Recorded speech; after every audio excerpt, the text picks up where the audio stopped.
You're listening to a Countout Podcast.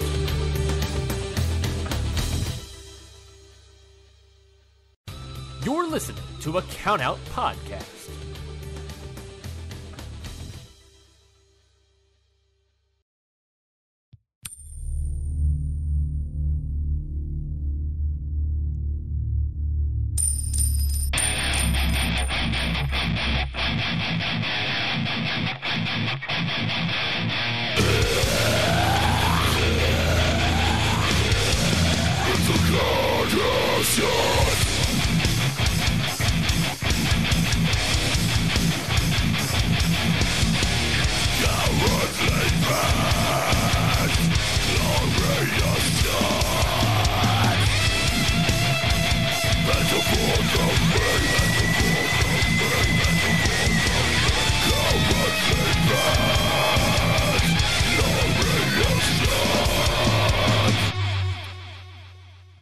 Hey, Curtis.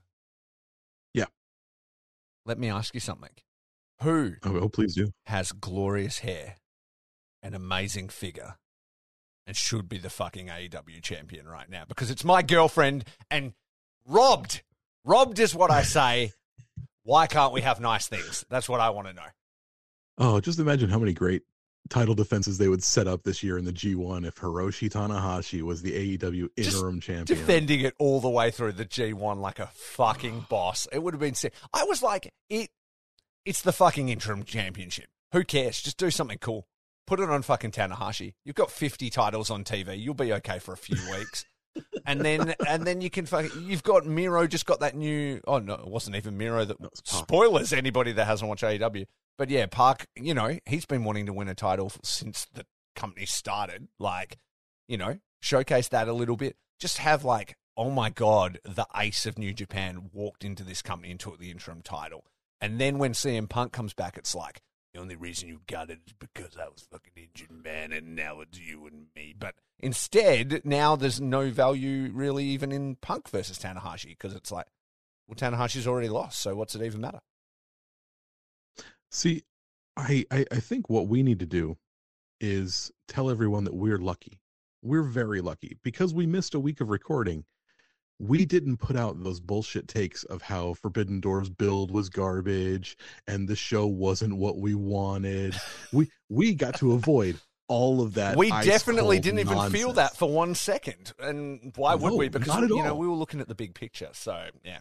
There's none That's of what that. we do here on Okada Shorts, and that's what we actually should do first is introduce ourselves. What's up? I'm Curtis Spears, your good friend Curtis Spears. That over there, that's your bad friend Rafe Houston. And together, we are the International Wrestling Grand Prix, the Kings of Pod Style. Welcome to Okada Shorts, everybody. We're members of the Count Out Podcast Network, talk about New Japan Pro Wrestling. And today we're going to be talking about a little bit about AEW wrestling as well. So I guess it's going to be hard to avoid that. I gotta say, I don't know much about AEW wrestling. I only watch like one Dynamite every like 4 months. So it's going to be a little bit of a thing. I'm going to talk about stuff I don't know, but this is a podcast and I'm a cishet white male, so that's how it rolls. I'm just going to give my opinion on it and you can fucking like it. And right. I do watch AEW like somewhat religiously. I actually got married before the first Double or Nothing and then went to that show. So that was essentially part of my wedding. So I do know stuff about it. And whether my opinion is right or wrong, I don't really fucking care either. So we're just going to like because talk you have a about microphone and we're going to listen to every word you have to say. Exactly. And if you don't like it, turn it off because this is free and I don't care. Yeah, we're going to talk about it. But we also, like you said, we missed, we had to miss some time there due to circumstances beyond our control. And we didn't even get a chance to talk about Dominion, talk about those couple of big Road 2 shows. So I think we rewind and go back to where we would have been a fortnight ago, which is just after Dominion. We had done a Best of the Super Juniors wrap-up. We were pumped with how the tournament played out.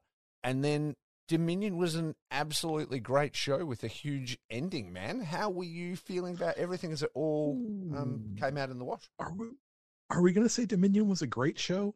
Because we've been talking a lot recently about how New Japan's had banger after banger after banger mega shows. Mm-hmm.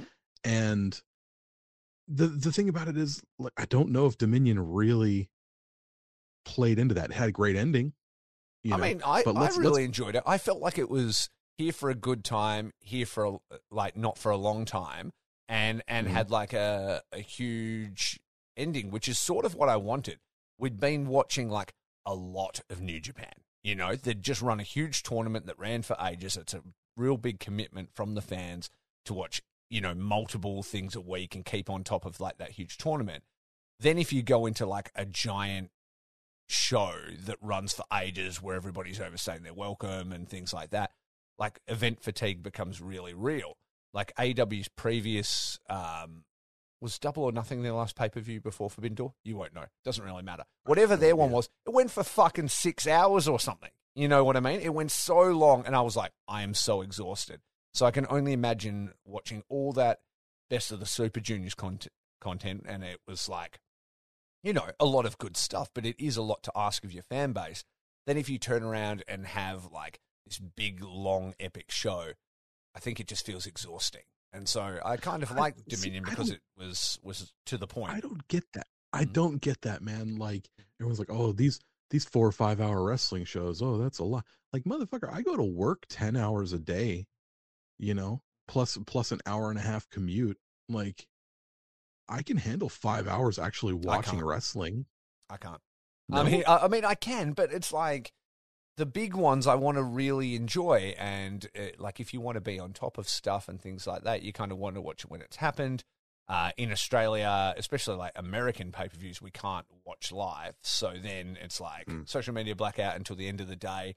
Then maybe a couple of friends come over or we're going to watch it. You don't actually hit play on the thing until 7:30, 8 o'clock at night. And then it runs for like 4 or 5 hours. And I'm into like 1 a.m. before I'm getting to sleep and then getting up at 5 a.m. and stuff. It like wears me down. But that's more like to do with my lifestyle, I think. And also I consume a vast quantity of wrestling.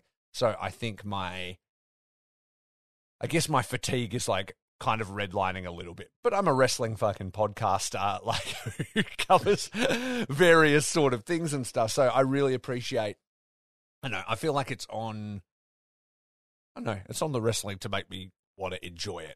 And if I watch something and it feels like it's taking a really long time, then I'm not about it. But then sometimes shows don't feel like that, even when it was a bit. Like, how long did Dominion run for? It was still like 3 hours or something, right? It was definitely an over 3 hour show. Yeah. I don't know exactly how long it ran, but it was over 3 hours. I'm just saying there was a ton of filler. Yeah, but I felt like they kind of gave everybody a spot on the show, but I felt like nobody really overstayed their welcome. Maybe that's what I was feeling a bit more grateful for, because during the pandemic era, there were matches overstaying their welcome regularly. Oh, that's for sure. Yeah, that's for sure. I don't need 20 minutes to 30 minutes of Luke Gallows and Yano. You know what I'm saying? And I love both dudes, but like keep it at 8 minutes is what I'm saying.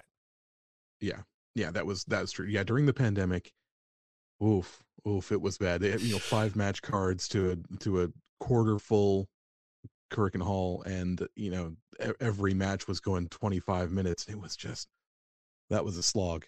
That was a big slog. But this one, let's go over the card. Let's look at this card for remind me. Dominion. See, I'm saying all this like glass half full, looking backwards through time. You might run down this card and I was like, oh, that was fucking bad. But in my mind, maybe I'm all rose-colored glasses because of like the main event and the promos and stuff that came after. And maybe I'm like, glossing over the rest of the show. But I remember having a really fun time. And I remember messaging you by like going, this is moving nicely. Like, I'm liking the pace of the show.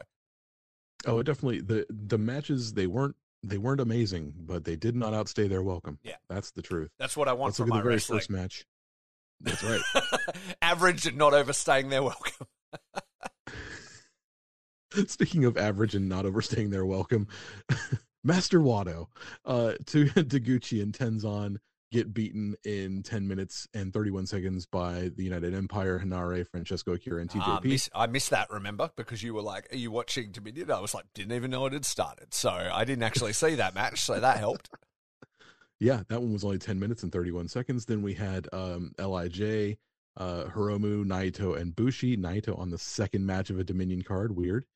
Versus Bone Soldier, Ishimori, Ace Austin, and El Phantasmo. El Phantasmo beats Bushi in 8 minutes and 4 seconds with the CR2. Did you watch that one? Also missed that one. So here we go. The show's already feeling way shorter when you haven't watched those two matches yet. So those rose-colored glasses are really fogging up right now. So yeah, okay. Oh, I know where you had to come in for. What did I come in for? 4 minutes and 5 seconds, Toru Yano defeats Doc Gallows. That was what I came in for, and I was fucking pumped. That was not a King of Pro Wrestling match or anything. I remember that being added to the event and going, oh, I guess, as long as I keep it under 5 minutes, this King of Pro Wrestling stuff. And then I went, wait, Shingo's the King of Pro Wrestling guy now. What? Why is this even here? Oof. Why is this here? Yeah. But, hey, good for Doc. He got a paycheck on Dominion. Good for him, I guess. I think Doc Gallows is a really entertaining man. I don't necessarily need to see him wrestle heaps, but I definitely enjoy that he exists in wrestling. And I've said to you before, I like him as a heater. I like him in the ring, and I like him being around, and I like him in promo segments and things like that. I just don't necessarily need to see him in a singles, epic. Mm-hmm. No, it's definitely not epic at 4 minutes and 5 seconds. No. They should have had Doc Gallows come out 100% Sex Ferguson and go at Toru Yano. That would have been money. Why he just I'd have paid my hard-earned shekels for that. Why he just isn't Sex Ferguson full time is 100% boggling to me, because that's the best thing that's ever happened. 100%, absolutely. Next up, 60 minutes limit, never open weight, 6-man tag team championships. Only actually goes 9 minutes and 26 seconds. Show Evil and Yujiro Takahashi defeat Kanemaru, Zack Sabre Jr., and El Desperado. It was their fourth defense of these 6-man open weight belts, and they defeat. You've got one of the aces of the junior division, El Desperado, Zack Sabre Jr., who should have tied every last one of those nerds into bows. Yeah, and Uncle Nobu, who can do the House of Torture shtick better than House of Torture. Yeah. How did that end up that way? Loaded boot. Phantasmo wasn't using it anymore. Shows started using it. They weren't ready for it. I do love that they're like, oh no, he put something in his knee pad or his shin pad. Yeah. Oh, that was great. It's fine. You know what? House of Torture and Never works well. You know what I mean? Just keep them over there, doing their own thing, and you get a fun, cheaty 6-man. It's fine. It's fine. It's a good time. Next up, Great O'Khan and Jeff Cobb defeat Chase Owen and Bad Luck Fale. Bad Luck Fale and Chase Owens didn't even get one successful defense of V0 title reign for their tag team title run. As much as I'm not a fan of Chase Owens, I do love Bad Luck Fale, and I do want to see Bad Luck Fale have a belt. If they were going to take it off of O'Khan and Cobb, they could have, the least they could have done is let them do something with it. But it seems like they gave the belt to them just to take it off of them for one show, just to put it back onto them, just to take it off of them for one one show. It was literally just for the photo op at the end of the previous pay-per-view. Bullet Club's anniversary, standing tall, everybody's got belts. It was literally for that. Yeah, so at this point, O'Khan and Cobb are 2-time IWGP heavyweight champions, heavyweight tag team champions, and they've lost it 2 times, and they've never been pinned for it. Yeah. It's at least they're being protected. They are being protected. Yeah. But when I hate, I'm skipping ahead to Forbidden Door, but I usually hate triple threat matches, for that reason. It's like you can see one of these guys is taking the pin so that neither of the big guys has to take the fall. So that's a whole thing. We'll get to that, I'm sure. But yeah, I thought this was really fun. Filet, he's not a fish sandwich. Fale. He is so much fun to watch. It was really fun to watch Jeff Cobb and Fale have these big boy battles together. So that was a good time. I really liked that match. Yeah, exactly. I enjoyed the combination of the match. Again, it was just there for a good time, not for a long time.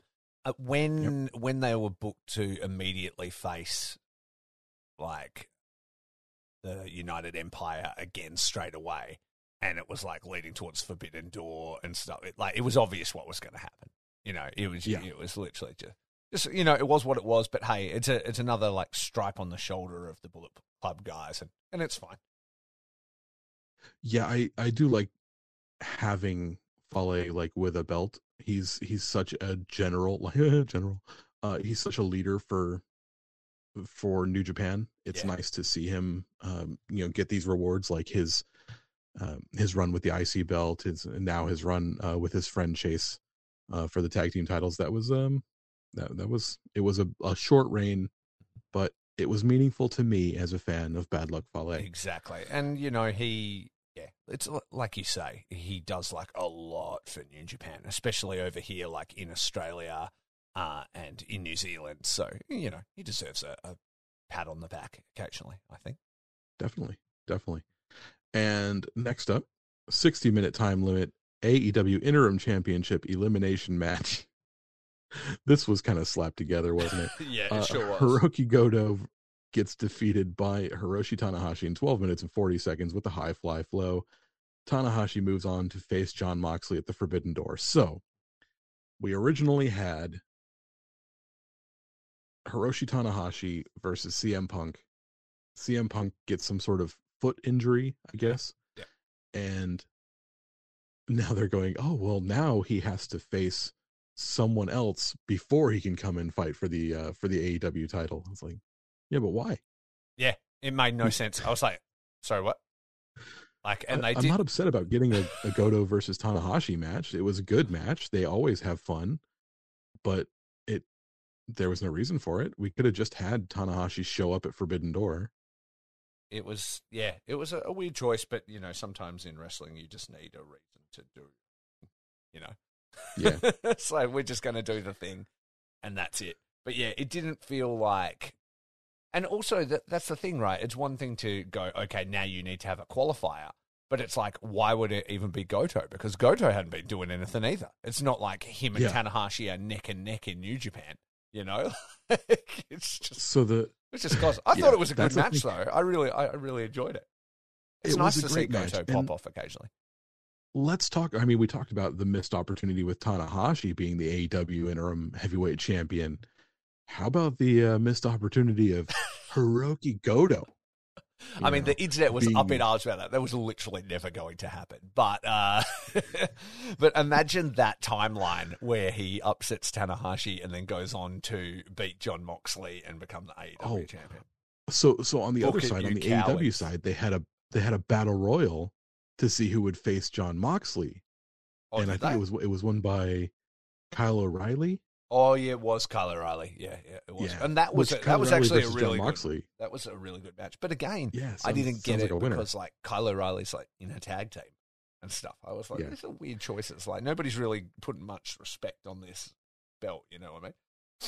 No, what we should have had is we should be living in the best timeline where we get like Hiroki Goto versus Luchasaurus to end the night at Forbidden Door. That would be 6 stars, 7 stars, throw them all. End of the world.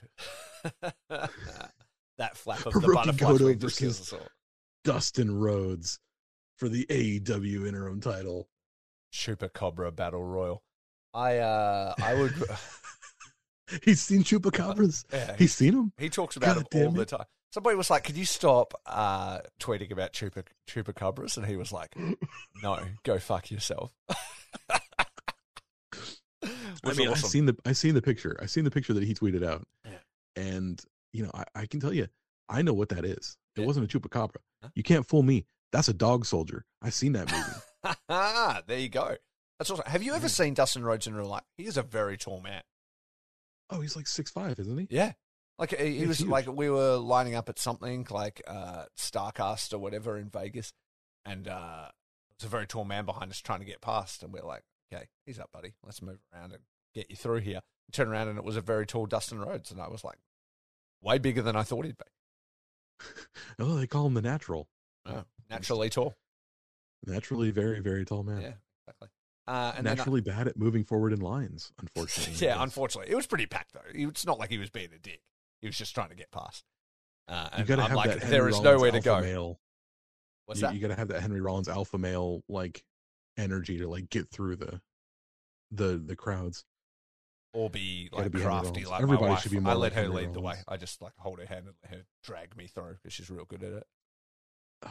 She's got the alpha male energy. Yeah, she's way more alpha than. What That's is the awesome. next match? This is this is out of control. Are we not going to have the Hiroki Goto cast? No, we're not going to have Okay. the Hiroki Goto cast. This is He not didn't. Goto's- This is how little Goto gave a fuck. He didn't even get new gear for it. You know what I mean? He just still wore the same blue gear. Like I remember when he changed over from red to blue, and we were like, "Oh, look at the fabric on that blue gear. Goto's here to fucking play." That was like 3 years ago, and he's still wearing the same shit. Like, and this is like potentially to be the number one contender for the AEW title, like one of the biggest promotions in America, and he just wore the same shit he's always worn. Like he didn't give a fuck. And if Goto training under a waterfall to face fucking to face Wardlow. No, he hasn't been under a waterfall in fucking years. Like, and that's his problem. The G in Forbidden Door stands for Goto, bro. Forbidden Door. Yeah. No. Oh my gosh. So the next match, speaking of nonsense, was Taichi and Shingo Takagi. 10 minutes, and it was a how did they put this? Cumulative score or match? Count match. Exactly. It was fun. Yeah, 10 minutes exactly. Shingo beats Taichi 11 seconds of pinfall to his 10. These matches, how do they put these together? It always kind of confuses me. I don't know. The timing's really clever. But yeah, it's always really impressive. They're saying like, okay, I'm going to hit you with this move. That's going to put you down for 4 seconds. Then we'll faff about for another 30 seconds. Then you hit me with that. That's good for 2 seconds. And it's, that's a new level of politicking. I think. I guess they're just like calling it on the fly, right? Like, I don't know, but no.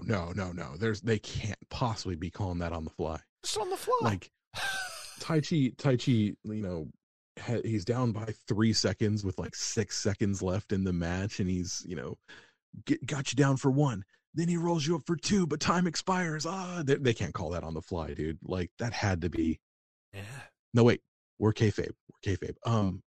Obviously, Taichi just didn't have what it took to get 4 seconds of pinning. Yeah, I don't know. Like either way, the timing's really impressive. I feel like the referee must have to be like very heavily involved.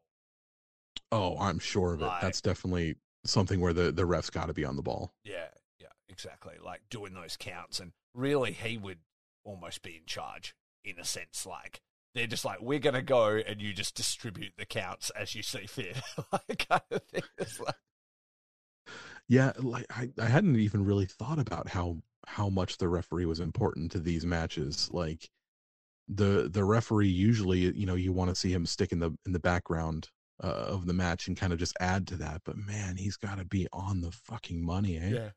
Yeah, it's a crazy demanding stipulation to do. Yeah, it really is. I would like them to go ahead and start doing something different. So we've had two cumulative matches. What was it? First one to 30. Yeah, was the first one, and kind this of one all was, of their little rivalry here is about cumulative pins, really. Yeah, exactly. Yeah, I think this Iron Man stipulation, 10-minute Iron Man match was pretty cool. But let's go ahead and do something else. Yeah, now. let's get to the island. Let's Gun Regima. Yeah. Let's do it. Yeah, let's do it. And Taichi, like the bad guy from Enter the Dragon. Yeah. He's got a room full of mirrors and stuff. Yeah, that's it. That's why he should have been the champion. Do you think that's they're so going cool. to turn it into a belt, or do you think Shingo's going to have to like carry around this shitty statue? Because he's been literally showing disdain for it whenever he has it around. I'm going to tell you what. Shingo didn't even come out with it at Forbidden Door. Like they were like, oh, he's the interim King of Pro Wrestling champion, blah blah blah. He didn't even have it with him. Why would he Forbidden bring it? Door. That's going to take up precious luggage space.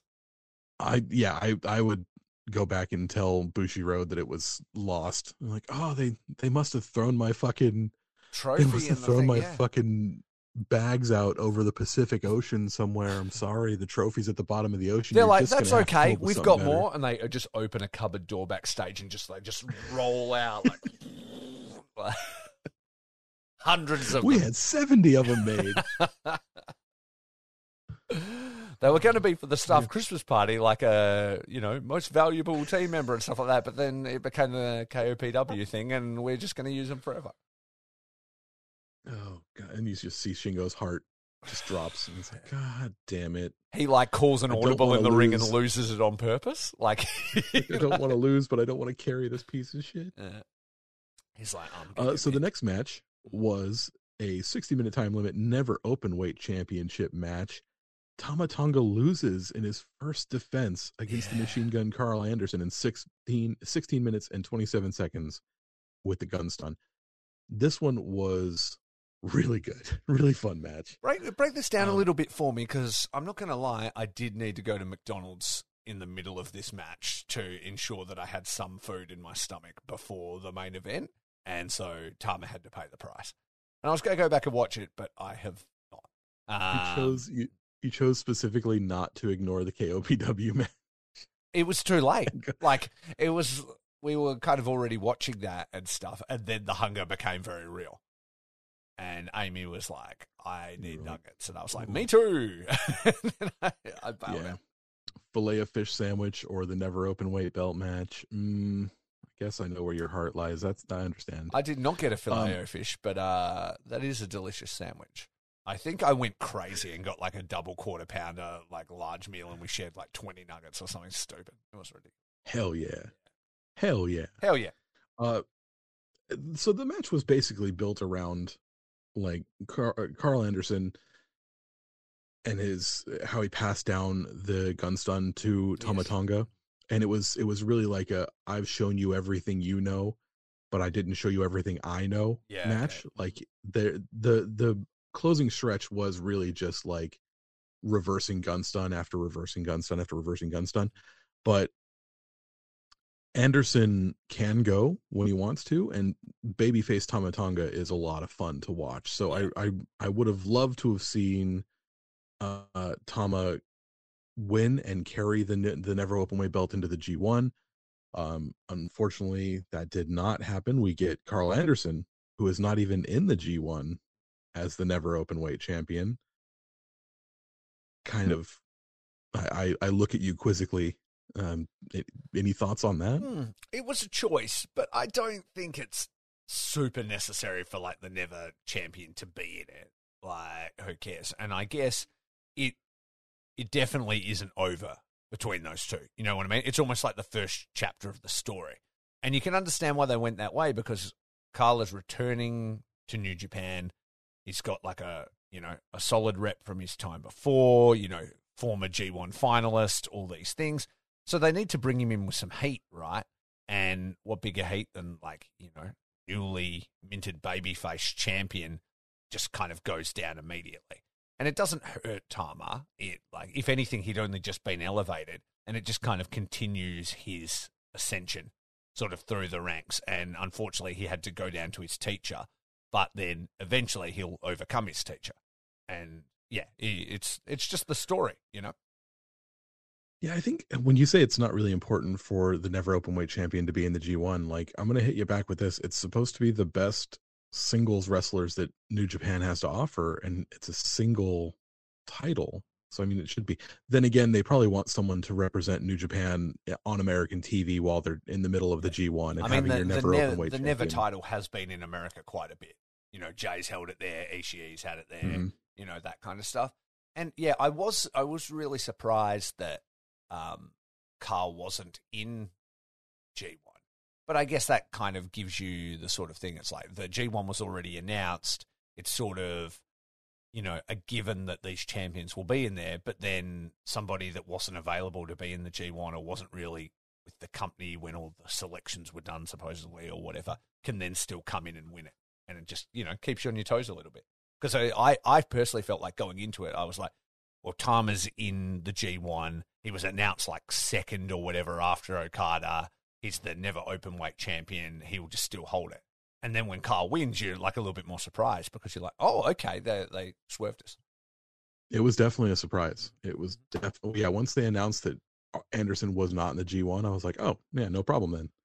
Exactly. So the next match was for the vacant IWGP United States Heavyweight Championship match, Sonata versus Will Ospreay for the cursed big red belt.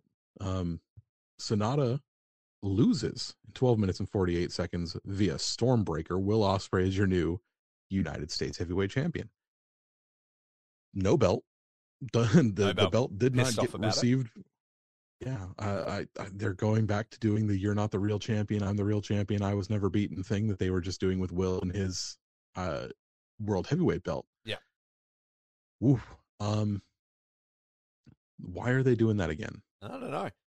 Tell me about this match real quick, because now I'm realizing why Dominion felt so fast to me. It's because I missed the first two matches, and then I went and got food at like halfway through the open weight match, and also missed this match. I just saw like the very end of it, and then it was just the title. So for me, it was like a couple of fun matches, and then Jay shit. So yeah, it felt quite a bit faster.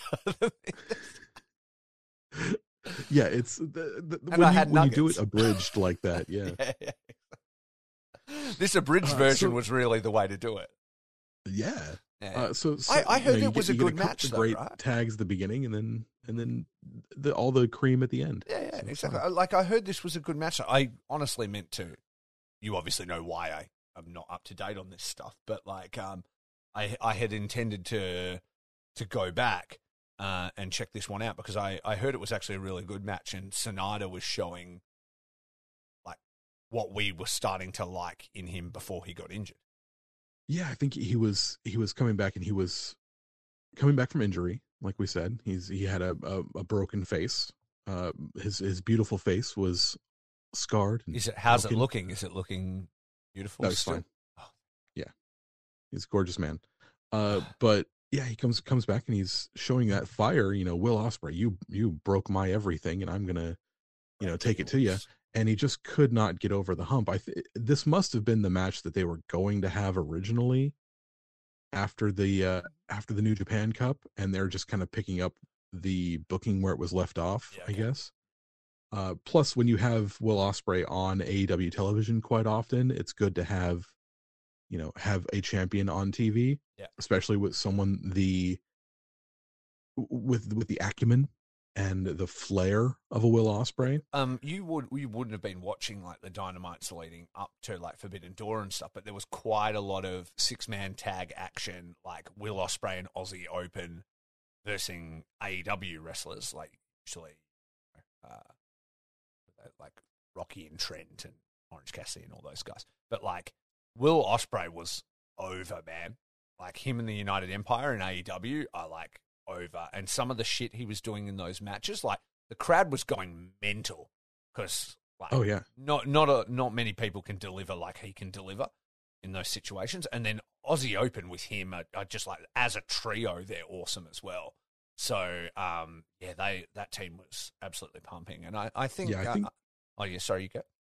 I think Aussie Open might be my favorite tag team in the world right now. Yeah, right. Like for probably the last 3 or 4 years, I've been a fan since maybe 2019. I think was the first time I saw them.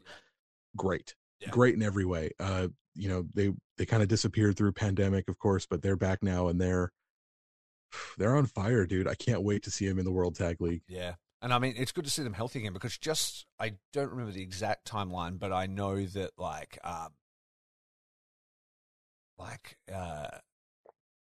what's his name? Not Kyle. Davis got that knee injury right at like the start of the pandemic. So it was almost like they were out anyway. And then like the lockdown happened and like he was just rehab, basically the entire time. So at least their downtime wasn't like the world kept on super ticking on without them. So that now that they've come back and they're physically healthy, like it's easy to forget how big both guys are. You know what I mean? Yeah. Like, you see them next to Ospreay and stuff, and you're like, man, Davis is huge. But even Kyle is, like, actually quite big. And as he fills out and stuff, like, they're going to be Some Yeah, big boys. he's currently, he must be training with Ospreay because he's kind of filling out his body and stuff like that too. And as he gets older too, because he was really young. Like I started. So. Yeah, I really just can't wait for them to be in World Tag League. They should have been in World Tag League in 2019, but of course, like we said, Davis was injured, and then there was pandemic concerns, and they had to go back to Australia. It's just been really kind of ugly, and yeah, the future's looking really bright for them, dude, because they're good. Yeah, no, they're awesome. But yeah, back to the match. I think what's going on with the US title and, you know, who's got the belt and blah, blah. I mean, a lot of that as well, I don't think was original plan stuff. I mean, everybody keeps on getting injured. You know, the Sonata with the eye, Will with his kidneys, then Juice's appendix. You know what I mean? Like, it keeps getting... And I think it was a case of, like, because Juice was supposed to be at Dominion, like, he literally was rushed to the hospital from his hotel room to get his appendix out. You know what I mean? Mm-hmm. So then they've just gone, oh, well, he's a heel. He's physically got the belt. We'll just, like, leave it on him and stuff. And at Forbidden Door, you saw him there, like, in the crowd. And there was, like, fan videos of him, like, jeering at people and, like, holding the belt up and, you know, all that kind of stuff. So they were doing stuff, you know? The promo that he cut with great. Jay, oh, man, that gave me so many 1997 WCW vibes. Yeah. I was so excited. Jay and Juice together. That's the one where he like cuts him off right at the start. Hey, like they kind of introduce him and Juice just starts talking, and Jake kind of let me tell you something, Shivani. Yeah, and then like Jay just sort of looks at him like, who the fuck's in charge here, kind of thing. It was great. Yeah, like Jay. Usually one of the best interviews in the world, and just had nothing compared to what Juice was giving out, man. Juice was giving you pro wrestling. Yeah, I love it. Fucking rad. He's just leaning into it. And the ones he's been cutting himself, like just on YouTube, they're like, I won't be at Dominion. And he talks about like, like Will Ospreay's like kidneys being too weak and stuff. And then his appendix goes and blows out. And like, you know, he's like, you're physically not hard enough to compete with me and shit. So yeah, he's on fire right now. And he's only just getting started with that character, and he's already delivering like some great promos. So I can't wait till he's actually fit. And I think we're going to see some great things from Juice. We did miss out on an opportunity to have Juice as Tony Storm's like ring girl coming down at Forbidden Door. Yeah. That would have been great. That would. They're coming down in their matching leather jackets or something. Interchangeable leather jackets. But yeah, that would have been so good. But either way, I guess it's a good thing that Sonata's back. Like I said, I didn't catch it, but hopefully he keeps on improving, because I was just starting to like him. Yeah, no, I think Sonata's finally like getting there for a lot of people, so that's good. Hopefully he continues, and you know, we'll see him achieve great things in the coming years. Yeah. Final match of the night, IWGP World Heavyweight Championship. Jay White defeating Kazuchika Okada in 36 minutes and 4 seconds with the Blade Runner. Jay White is the new IWGP World Heavyweight Champion, Sekai Hebiku Champion, Jay White. Yes. Tell me about this. How'd you feel? Really good. I was really excited to go into the match. It felt like there could be a legitimate change, but it also felt like it could stay. You know, it was one of those really fun matches where you're like, this could go either way. And sometimes with Okada defenses, and especially like when it was the V4 belt, they were very, you know, careful about title changes and stuff. It was almost a foregone conclusion all the time that Okada wins, you know. So this one had you on the edge of your seat the entire time. And then on top of that, it was like an amazing match. And it was really like Jay White's match. He controlled it, his interaction with the fans. He was just working, man. And it was fucking cool. It was a really good match. And then that's not even saying anything about the after-match promos, both in the ring and backstage. Oh my God, yes. Jay, he's on another level right now when it comes to promos. It's just ridiculous. How do you feel about the ending? Because obviously, yeah, you always have like those epic Okada ending stretches, but like the Blade Runner is such a protected move or whatever, and it's feeling like Okada's building momentum, and then it's just like bang, one, and it's over, just like that. I think, yeah, Jay's, for the longest time, the One-Winged Angel was the move that was the most protected in all of New Japan, and then it moved on to AEW. I think the Blade Runner's at that level. Yeah, he hits the Blade Runner, and you don't get up. no, I don't think he's ever. I don't think we've seen anybody kick out of it, have we? Off the top of my head, I can't think of any that have kicked out of it. We might be wrong, but I don't think so. Fans know. Fans are trained. You hear the pop when he hits that Blade Runner. No, it's over. It's a wrap. Exactly right. It's the same as the Rainmaker as well. Like, I mean, they spent a long time rehabilitating that move. For that reason, they're those one-hit kills, and when it happens, you're like, oh, fuck, it's done. Like, the moment he hit it, I was like, oh, my God, it's over. Like, that was just it. Like, and it was 36 minutes long. It didn't feel it. It felt like a 20-minute match. I was enraptured the whole time. Yeah. Great match. It was really cool.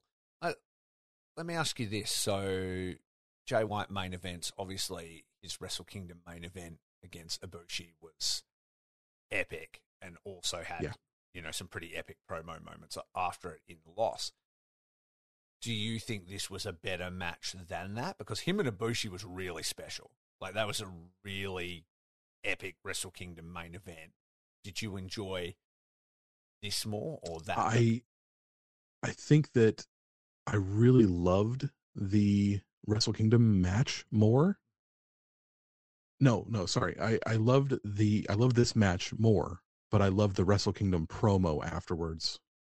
That made it feel better for me. That promo where people were like, "What is going on with Jay White? Is he gonna hang himself when he leaves here? Yeah. Is he gonna end up in WWE? What the fuck is going on with this guy?" That whole 10-minute segment. There was a time when he was like he kind of is now, but like after that, he was the hottest property in wrestling. Everybody was like, "Who the fuck is this guy?" And then unfortunately, he wasn't really able to capitalize, right? Because then after that, it's all pandemic stuff. So everyone's like, is he going to WWE? Is he doing? Nobody's going anywhere. The world is locked down, and he became very quiet until now. I mean, this is like his first real New Japan match back, right? Like, since then, almost, because he's done stuff with Impact and things like that, but that was his first big match back. So if you zip away all that time and just look at New Japan time, it's like, that happens, he goes away, breaks down, time passes, he comes back, and then just wins the title. That's people were saying, when Jay comes back, has he lost his spot? Things like that. Evidently not, man. No. It looks like New Japan knows what they have with Jay, and they know how special a performer he really is, and they strap that rocket right back up his ass. Yeah, so he's their number one fucking guy, right now. I mean, obviously Okada is too, but when you're talking big fours and stuff, people are like, you can't replace Kenny, blah, blah, blah. They did. You know what I mean? They're like, all right, onwards and upwards. And New Japan are great at doing that because they keep everybody it's always well-heated. Always somebody to go. Yeah. Always next man up. Yeah. They will not fail to just put the next dude in your spot. But just deliver on doing that as well, which is amazing. You see companies like WWE struggle to do that over and over again and miss at times to capitalize on people. And you're like, why didn't you go with that guy then? That's when he was catching fire, all these things. Their company is littered with the bodies of people they didn't take advantage of. You know what I mean? There was a famous one just off at the top of my head. There was a time when Kofi Kingston had that rivalry with Randy Orton, and he was the crowd had never been hotter for anybody kind of thing. And it's now's the time to light the fuse on him, and they just never did it, and that stuff goes on and on. But New Japan, at any point, it feels like almost any star on their roster, if they pull the trigger on somebody, they're next up. And that's just it. Yeah, I think it shows that they trust their own booking, they trust their storytelling, and they trust their products. Yeah, and they trust their talent. I guess that's the dojo system, right? They know everybody can deliver. They've known them. They've built them from the ground up, straight through. They trust everybody. All their wrestlers are there for life, essentially. When you come through that system, and that they got it. Even look at Juice. You know what I mean? He obviously had been NXT and all that stuff. They went, yeah, we'll just bring you in. He goes, no, I want to do it the right way. I want to come through the dojo. I want to do it all properly. And he did. And then the pandemic happens. He was away for ages. He's talking all that shit in interviews. No, I'm not going to do anything. I'm done with wrestling, blah, blah, blah. And then they just don't even hesitate to pull the trigger on him, bam, and he just delivers again. You know what I mean? Because he's like, they're just locked in. And I think their system is the best in the world. Like, and people have to be patient. They have to wait. But if they do, they really do get rewarded in time. Yeah. You know? I often wonder how early in their dojo training do they pick those guys and say, that dude's going to be a world champion. Unfortunately, that guy's not, and probably never will be. But like, I think where very early on. But then I think that sometimes people can surprise them. So like, I think Okada, for instance, they knew that once they had him anyway, like, because like they didn't take him initially, right? He went to Mexico and then came back. But yeah, like, they wouldn't take him until he turned 18, so he went to Mexico for 2 years. What a fucking man, hey! Like, imagine that, like, coming out of high school at 16, I want to be a wrestler. Sorry, kid, you're not old enough. Come back in 2 years. Sweet, I'm flying to fucking Mexico to train there as a 16-year-old Japanese boy, and I'm going to return to do what I want to do. And not only will I return, I'll come back as, like, the man. Like, basically the baddest ass motherfucker. Yeah. And so, like, I think they knew with him, once they had him back, I think it was very clear that he's that. And then, but then you look at somebody like Naito and Hiromu, I think they were people that they didn't think were going to be that, and then were very pleasantly surprised. I don't know. When Hiromu came back, he came back with a vengeance, looking at Kushida. Yeah, but the stories before he went away, he was like unpopular in the dojo. You know, like people didn't really like him as much. That like Naito had him under his wing from pretty early on, because he took a shining to him, but apparently the other students didn't get on with him or didn't think he was good or whatever, and used to work with him and stuff. From what I heard, like, helped him in his training because he wasn't gelling with like the other students and stuff. Then he goes away and becomes like essentially the time bomb in Mexico. And then when he came back, they knew. But that's like another thing. I don't think they would have earmarked him from day one as like, this guy's going to be like one of the biggest juniors we've ever seen. I think they'd be like, he's just a guy. Like, and there's got to be those that they earmark for greatness that just don't pan out too. Yeah. So. I mean, look at somebody like Kitamura. It was like pretty clear that they were like grooming him to be like, oh, this guy, he's fucking drag and drop. Let's give him Goldberg's move set. As soon as he's gone on excursion, we'll just drop him in and he'll be our monster. And then he just flames out, you know? So my question to you then, we're off on a huge tangent now, but that's okay. We got time. Yeah, Let's exactly. Go. We missed a week. We can get exactly. extra. We're getting in. Strap in, people. We haven't even got to Forbidden Door yet. In the current crop of young lions, who do you think they have earmarked for success? Because there are some pretty high-level prospects coming up now. Are you talking about that are on excursion now, or that are currently in Japan? In Japan. Well, actually, Japan, both. Let's look at both. Obviously, the big one, the first one who's going to be coming back is Shooter. Yeah, like that kid is it. You know, he's probably the one I'm most excited to see come back. And I think they knew that, right? Like when he was, yes, and who his dad is and stuff. They're like, this kid has the business in his blood. He's going to be awesome. I don't even know if it's really like, because they always mention it. Oh, that's his dad, Red Shoes, blah blah blah. But it's like, that's not it, man. He's got something. I don't know if it's the hair or whatever. Like, he feels like a Tanahashi. Moxley. Yeah, he feels like a junior Tanahashi. You know, like yeah. They tied him to Moxley right away. Yeah, which is huge. And that even felt like impromptu, right? Like, I think Moxley just fucked with him, and then they like kept sort of doing it for entertainment. But they had to give Moxley something, because he's not going to have singles matches his entire first run in Japan right before the G1, right? Yeah.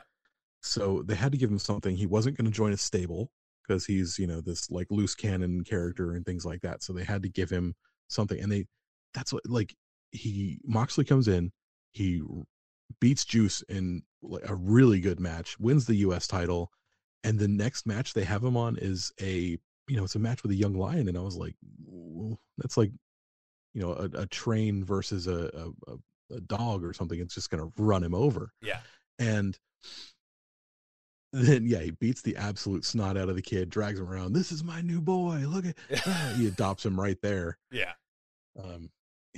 John Moxley's first kid, Shooter. I loved those backstage promos. Yeah. Those were the best. They had to have trusted Shota Umino at some point, to say this kid's got, he was earmarked for sure. Yeah. Yuya, I think is earmarked as well. That's just going to be greatness coming from those guys. Those are the two that I think are going to be the biggest as far as in Japan right now. Still in the dojo, not excursion level yet. Oiwa's. I mean, they're all looking pretty promising in like the new crop. Like I don't know what the New Japan dojo is doing different now, but like I guess the physical conditioning of like the young lions at the moment, they're all ripped to the gills. You know what I mean? Yeah, like it didn't used to be that. Like when you think of Okan and stuff, he was just like a little tubby boy. And then he obviously rebuilt himself quite a way. But they were all, and it was like Oka and Kawado, and then obviously Kitamura and stuff like that. They were all shapes and sizes. But at the moment, all those dudes aren't fucking around with their nutrition or their physical fitness or anything. They're all just like ripped, like to the gills. The rigs on those guys, Curtis. The rigs. They're rigs, bro. Check out their rigs. Yeah. Do you think Okan... Rig Watch 2023. There's no way Okan was marked as like future major star. Like there's no way he was. I don't think he was. I think they saw the wrestling acumen that he has. Yeah. And then they saw the reactions that he started getting from people. Yeah.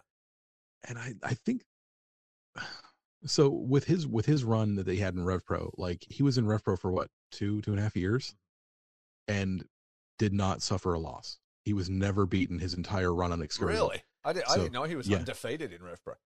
Undefeated in Rev Pro. Like he had tag belts, I think, that he had to just like drop because he just left for Japan. So really. I think maybe they did have something for him, Yeah. Who knows? Maybe. They also didn't count on him fucking being like savior of the people.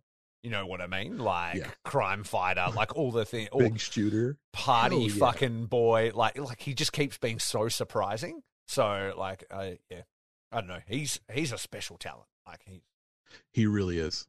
He really is. And he's fucking on one potential at the moment on social media as well. Like he doesn't give a fuck. Like he's just every other day I've got to like screen cap something and send it to my wife and be like, "Your boy's out here wilding again." He's fucking, he's been sending some shit, Like Jesus Christ, he's on one. I'm not sure like those United Empire boys are a good influence on him, to tell you the truth.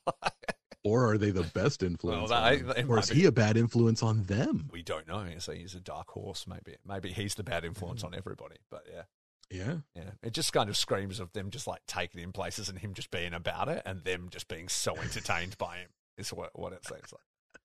He's one of those people that just goes 100% all in. No, all go, no quit, big nuts. Like let's fucking do it. Yeah. And they're like, hey, do Vegas, and he goes, I'll go, no quit, big nuts, Vegas time. Let's go. Get ready. Here we go. No, that's fucking awesome. All right, so back to the main event of Dominion, and let's wrap it all up. It was a fucking coming out party for Jay.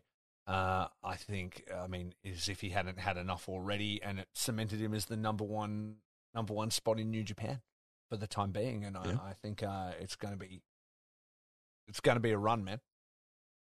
It's going to be. And I think people are finally going to get to see what we've been hiding in Japan for, the last few years. Like what we've known about that hasn't really, he hit a little bit in Impact. He flirted a little bit in AEW, and now it's time. People are going to really notice Jay White now. When he came out, we'll talk about this when we get to it, but when he came out at Forbidden Door, like to his reaction, so I was like, this is a fucking star. And I was like, that's like one of the biggest pops of the show until Okada came out. And then that was like, you know what I mean? Which was ballistic. But like, he's he's huge, and I think he's got America's eyes very interested. Definitely.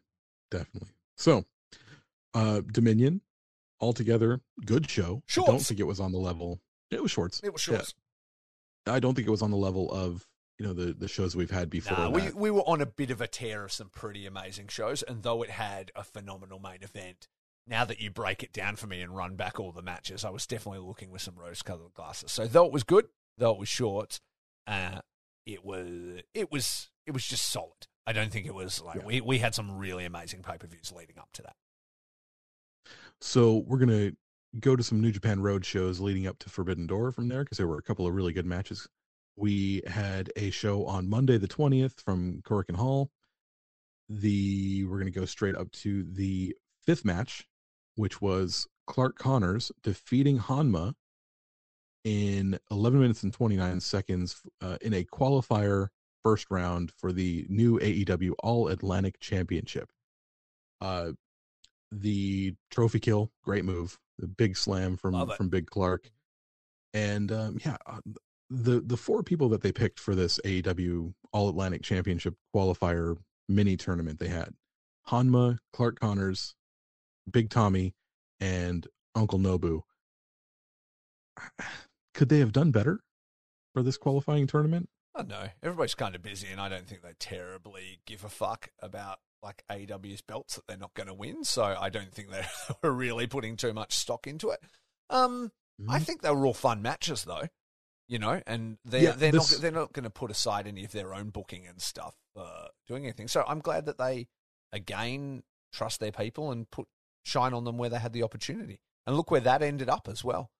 With Ishii's injury, they could have gone, we've got to put in another match to put in a bigger star. They went, Clark's in then. There you go, mate. That's the thing about he's only fresh out of the dojo. Yeah. Yeah, that's the thing about booking a mini tournament is you don't have an excuse not to put in the other person who was in that match. But it's wrestling. You can make up some bullshit, the same as they can just have another qualifier with Goto. They could be like, since Tomohiro Ishii is injured, we're just going to have the previous guy, Clark Connors, now have to qualify over Naito. You know what I mean? They just have that match for no reason. But they went, you know what? Backing Clark is one of our boys. We know he's going to deliver. In you go. With all these fucking ex-WWE superstars, go out there and kill it. And he did, which we'll talk about when we get to that one. Yeah, exactly. So, the next match was Big Tommy and Tomohiro Ishii versus Uncle Nobu, Yoshinobu Kanemaru. 19 minutes and 37 seconds it took for Tomohiro Ishii to beat Uncle Nobu. Did you watch this match? I didn't watch this match. I didn't watch the previous match. So good. Yeah, I've had a lot going on, but I did... I didn't see any of this qualifier stuff. Do want to go back and watch it again. I'm a big Clark Connors fan. Everybody in this tournament, I've talked about my love of Honma and Nobu and Ishii. So I do want to get them watched. I might even watch them today, actually. Today's my first day off in so long, it feels like. So maybe I'll go back and watch them. Of this Road 2 stuff that we're going to talk about, it's going to be you telling me about it, because I really only got to catch the Hiromu Ishimori title match.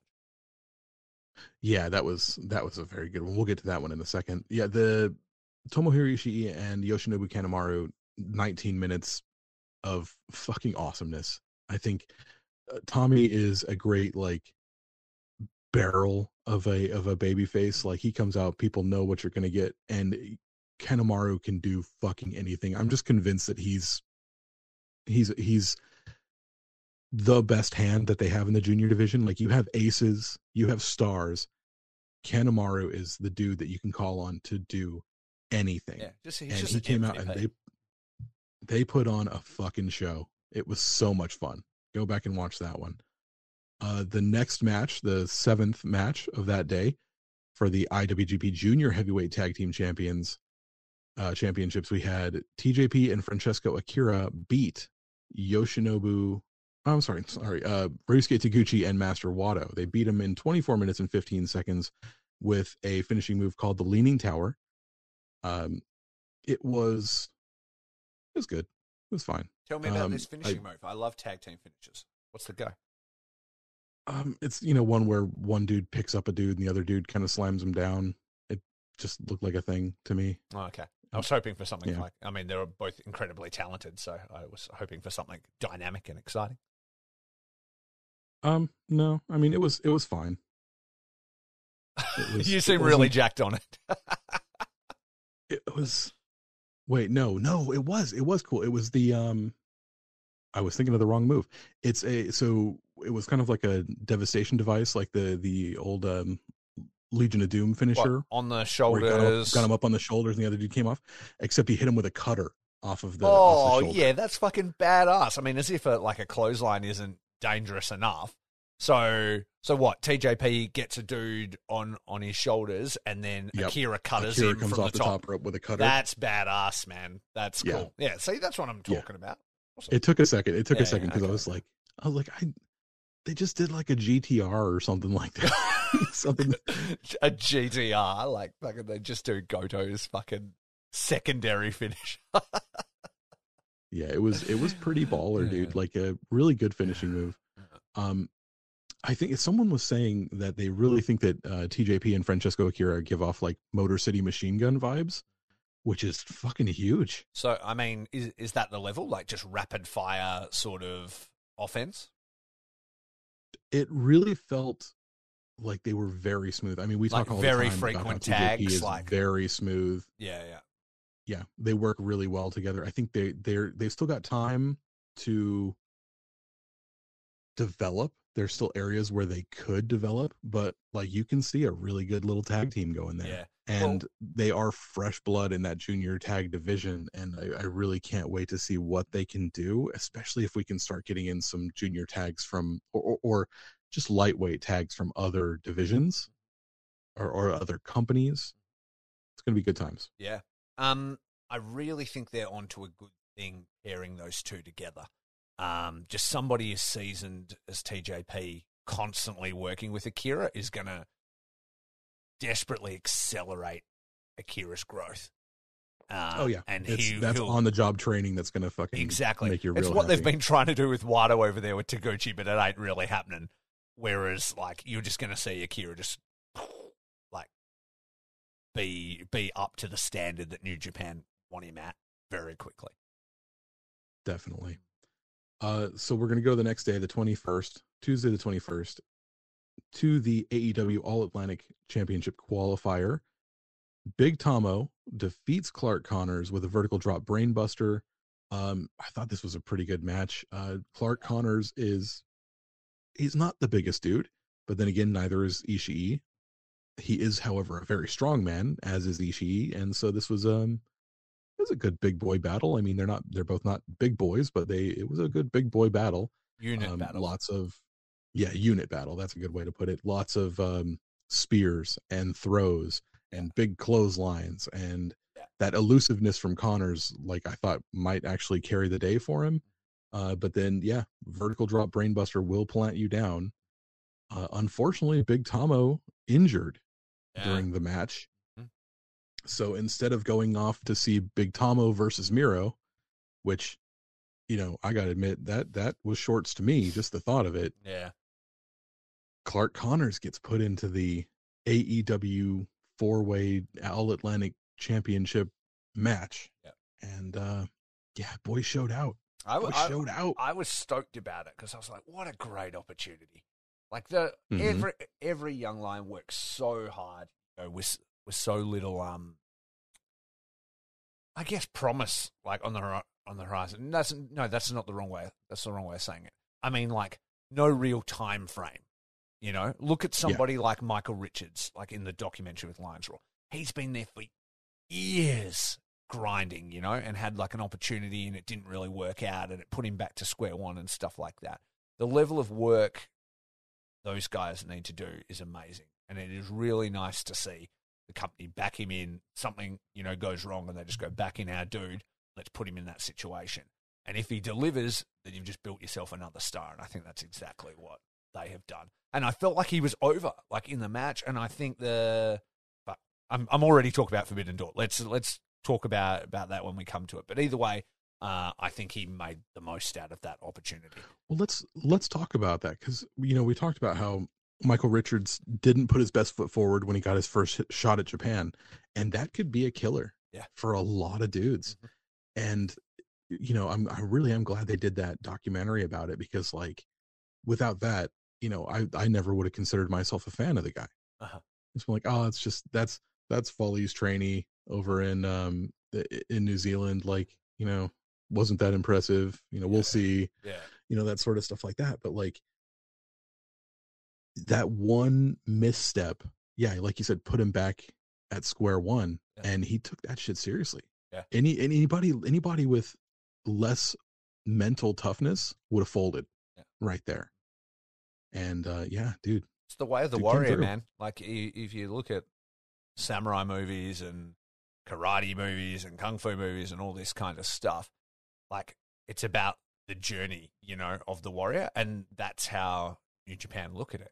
Like you don't just get it because you're there, sort of thing. You've got to earn it, and if you have a setback, then you've got to work hard to get to the next spot. And they won't give up on you as long as you don't give up on yourself. And it may take a while, but they won't like write you off or anything. It's not like you're like hit catering and never come back. Like, you know, other companies blackball people and stuff like that, you know, or release them and stuff. They don't release people. They're just like, we just need to keep working and you'll get there again. Like, and that I think can be hard for some guys to have patience with. But if you are having a real hard time with them, that's not for you, then you're probably in the wrong company.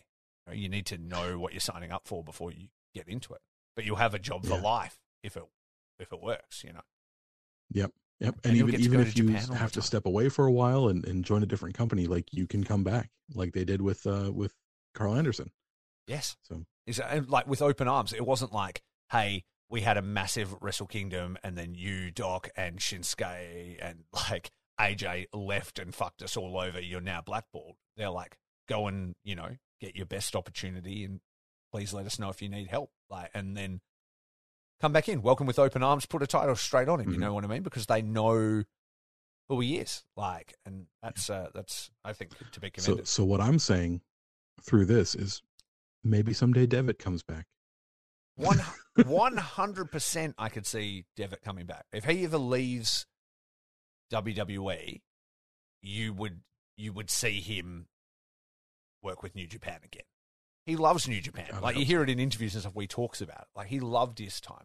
You know, he loved being a young boy and like doing all those things. Like, yeah, he definitely would. Whether he ever leaves, you know, how much money they're paying, I guess. Like, but if he ever did, you could see him working with Japan again. Definitely. So, and you know, I think Clark Connors has done nothing but succeed at what they've asked of him. They asked for him to come back and do this Best of Super Juniors. And they were like, you're not going to have a fantastic record, but you go out there and you have good matches. You're going to have singles matches at Korakuen Hall. And, you know, that's a big show. That's a big show for them. Then they say, okay, you did really good. You want some more singles matches at Korakuen Hall? Cool.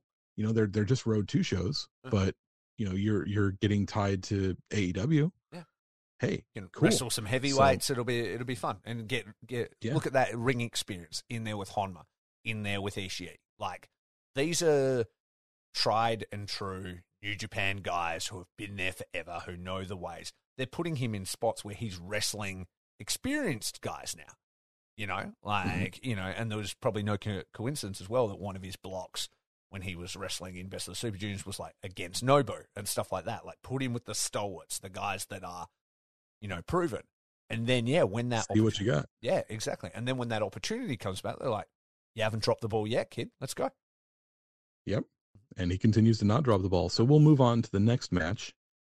The final match of that night of this mini tour was Hiromu Takahashi in a losing effort against Taiji Ishimori. 36 minutes and 20 seconds. Ishimori wins with the bloody cross. This was good.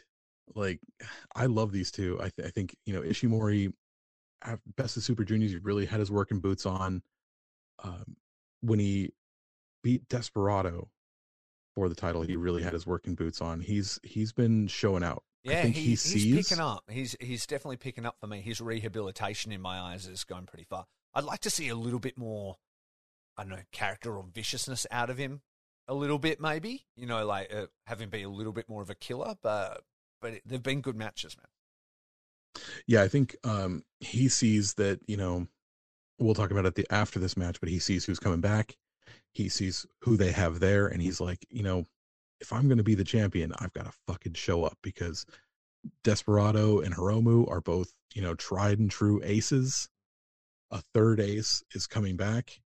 We've got stars on the rise in this company. Like, I need to, secure my legacy right now. And I think that's what he's doing with his run. He's trying to show like what he can do, where he's been, his experience and his ability. And I think that he really did with this match. It was, when you talk about being a killer, like, he was so locked in on this in this match, just trying to rip Takahashi's arm out. Yeah. Like, he was putting some nasty finishers on Hiromu's shoulder, on his arm, on his bicep, on, just trying to work that one body part. And we know that Hiromu's had a bad shoulder injury before. So I got to say, I bit on a lot of the finishers. Like, I thought that he had him. There were a couple of times where he's got him in the bone lock, and he's reaching for the ropes, and then they reverse it back to the middle of the ring. And I was like, that's it. He's done. And Hiromu was able to power out, and Hiromu's looking for those submission finishers over and over and over again, and gets caught with the bloody cross. Yeah. And that's how the match ended. I thought that was fucking brilliant. Like, what a great way to work an arm match. And it doesn't factor into the finish, but it does factor into the finish. Mm-hmm. Yeah. I thought the exact same thing. It really was a war. It went on, and as it went on, like you say, it's ramping up on the limb stuff, but then boom, it was lights out, like, in another way. So it was like it swerved you a little bit, Smart. Yeah, exactly. Super smart. No, I enjoyed it. And then what did you think of Kushida's return? Just on like a road tour? It wasn't a Dominion or anything like that. I know you're pumped. You're obviously a huge Kushida fan. I love Kushida, dude. Oh my God.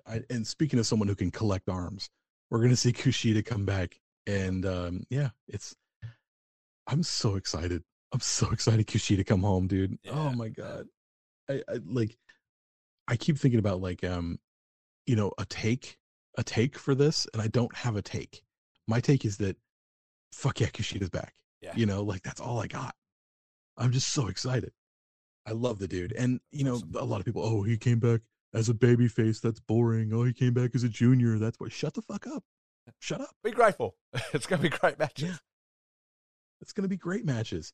And I mean, like, yes, he's wrestled Ishimori before. Okay. But that was also 4 years ago. He's wrestled Hiromu before. He hasn't wrestled this Hiromu before. He wrestled Hiromu when he was young and he was wild. He hasn't wrestled true ace Hiromu yet. Yeah. That is totally true. Also, he hasn't wrestled this new elevated Desperado yet. Yeah, exactly. Like, has he ever wrestled Robbie Eagles? Not that I know of. I don't think so. Either way, not current Robbie Eagles. You know what I mean? We're talking. It's been years since Kushida's been here. Also, I mean, in what world would Kushida be a heavyweight? Also, like, the dude is like legit. I'm fucking done. I'm done with people saying move this guy up to heavyweight. Fuck you. Yeah. Fuck you. I'm done with it. I said this on We Work Stiff. I wasn't on We Work Stiff. I sent in a question to We Work Stiff. Shout out to our friends We Work Stiff. What's up? I just talk along with the podcast as I listen. Yeah. Nobody was listening to me.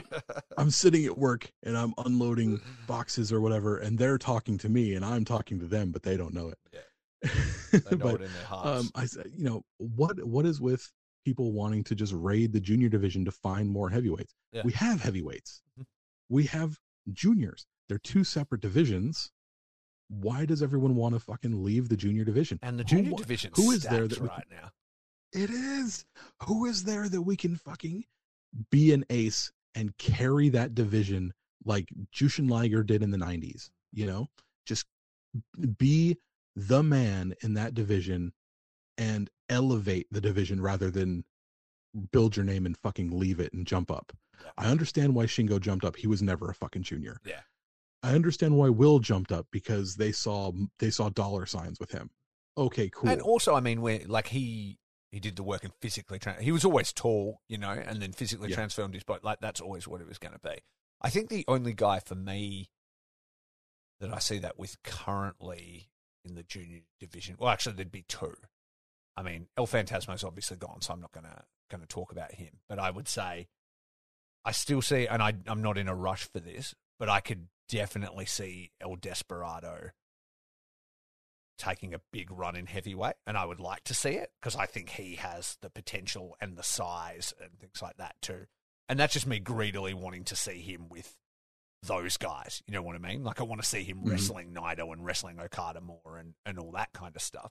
And then the other one is, I think, eventually Alex Zane, if he sticks around with New Japan, which I really think he is. I feel like he's a made man in New Japan. I don't feel like he is really junior size either, like when you look at his build and stuff. And I think over time, as he progresses, I think you'll see him go to heavyweight as well. But I think at the moment, like, enjoy the ride because, like you said, look at all the aces. So it's like Hiromu, Kushida, Desperado, Robbie, Ishimori, Alex Zane, like Ace Austin. Yeah. Like it's Lindemann if he comes back, you know, like there's so many amazing that entire wrestlers. Best of Super Juniors. Yeah, the entire Best of the Super Juniors field, like, was stacked to the gill. So it's like, let them go and, like, let them tell storylines. Maybe people are just saying that because they feel like all the most intriguing storylines are in the heavyweight division, you know, because they're like the main kind of thing. But remember when Kushida and Hiromu were like in their big feud and stuff? It was fucking huge, you know, ticking time bomb and all that stuff and things like that. And they're like, you know, second from the top and all that. You just need those things. And unfortunately, for a little bit, the junior division has been stale because we were in a pandemic. There was nobody around, so it was just sort of the same guys and that. But they're rebuilding now, you know, so it's going to be interesting to see where they go. And I'm very interested to see Kushida versus Ishimori. And I think Kushida's got a whole new story to tell. I don't think you're just going to see him just be the time splitter again. I think there's probably going to be something else coming along. Yeah, everyone's talking about, he's going to turn heel. He's going to turn heel. Nobody cool. knows, though. You know what I mean? Whatever happens. Exactly. Whatever happens. He could be a monster babyface, and that would be totally fine. It's just more about them not retreading old ground. But so, yeah, would say. Yeah, and you know that's what I believe Joel said it best. Like, it's just, if you think that the junior division is stale, that's on booking. That's not on the wrestlers needing to move up to heavyweight, because it's the same bookers between heavyweights and juniors. That's true. Who said that? Joel.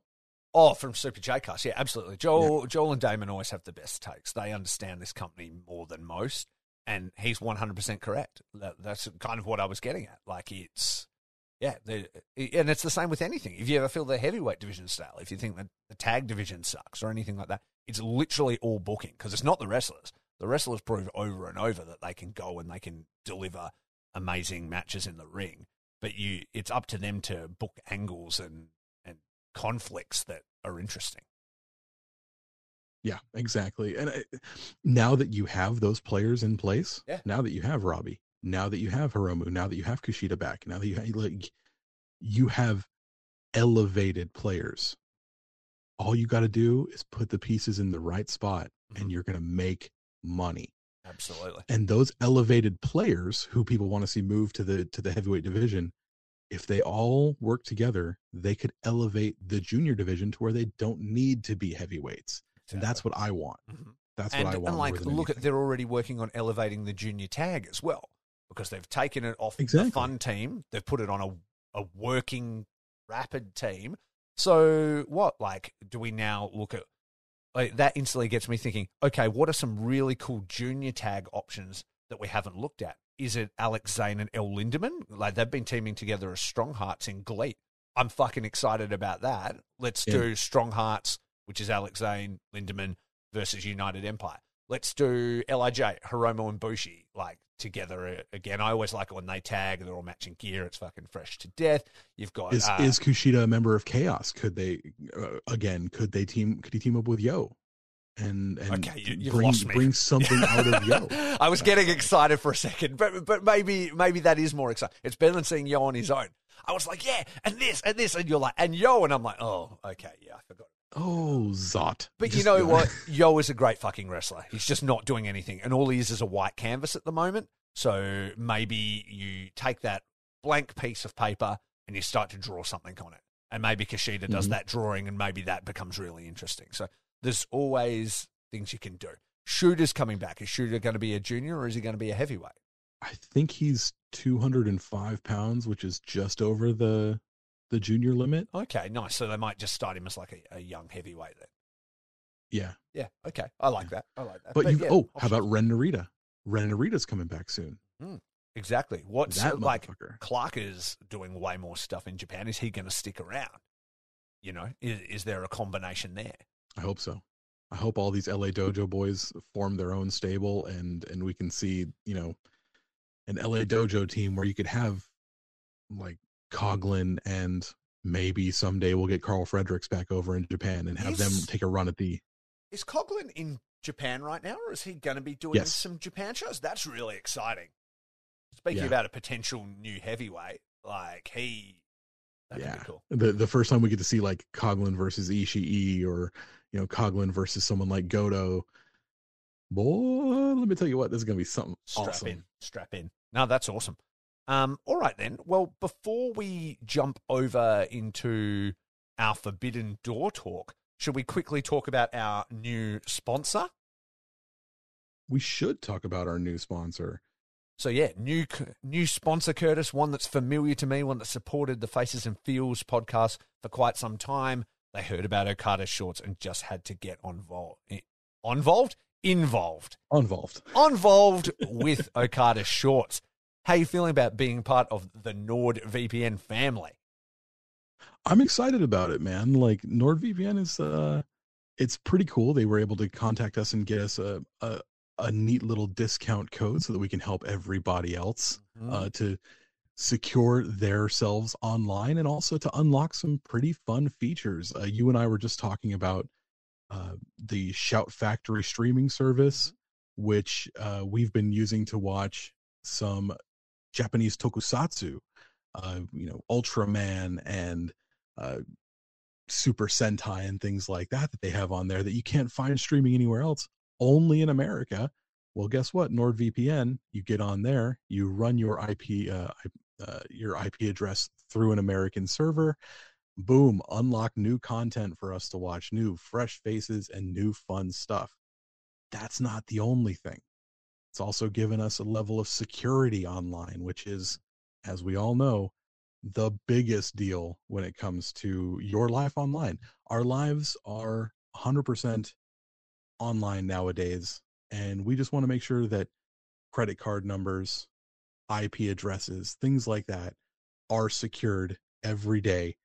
And NordVPN really gives us access to that, man. Yeah, absolutely. I run mine on the phone 24/7, basically, like on my mobile. Absolutely. I mean, if somebody was in the mobile, like, and just went through my stuff, it's just like every password I've ever had. You know what I mean? Like, yeah, I pay for things on my phone. Like, I don't know if in the UK they've got like Google Pay and stuff like that, but like literally to purchase. I use Apple Pay on my phone every day. It's literally, I don't even have a wallet anymore. I have my phone and I've got my ID like on the back of it, and that's all it is. So yeah, it's a service I really believe in, and it's been super convenient for, watching more content online that, you know, being in a fucking backwater convict fucking ridden island, I don't have access to quite some of the things that you guys do over in merry old, as they say. Well, I mean, we can tell you how you can get access to things like English Netflix, where you can watch like old episodes of Doctor Who, maybe, or American tokusatsu streaming services and things like that. And the way you do that is you go to nordvpn.com/what? Shorts. That's right. Grab your exclusive NordVPN deal by going to nordvpn.com/shorts to get a huge discount off your NordVPN plan plus one additional month for free. It's completely risk-free with Nord's 30-day money-back guarantee. What have you got to lose, man? Literally nothing. And don't forget, you can choose a bundle to fit your security level. So get to nordvpn.com/shorts Shorts. We're not good at doing it for each other. And use that code SHORTS to make sure you get the deal that is right for you. With a 30-day money-back guarantee, man, you have nothing to lose except being insecure online. Exactly. The only thing that you can lose is fear itself. That's right. I think that's how the quote goes. I'm pretty sure that's the NordVPN.com tagline. Is the only thing you can lose is fear itself. So yeah, absolutely pumped. So thank you to NordVPN and check out that code. And now let's talk about Forbidden Door. We've buried the lead long enough. It's been like an hour and a half, maybe even 2 hours now. So it is time to discuss Forbidden Door. The Forbidden Door. It has opened. Do you want to talk about the pre-game show?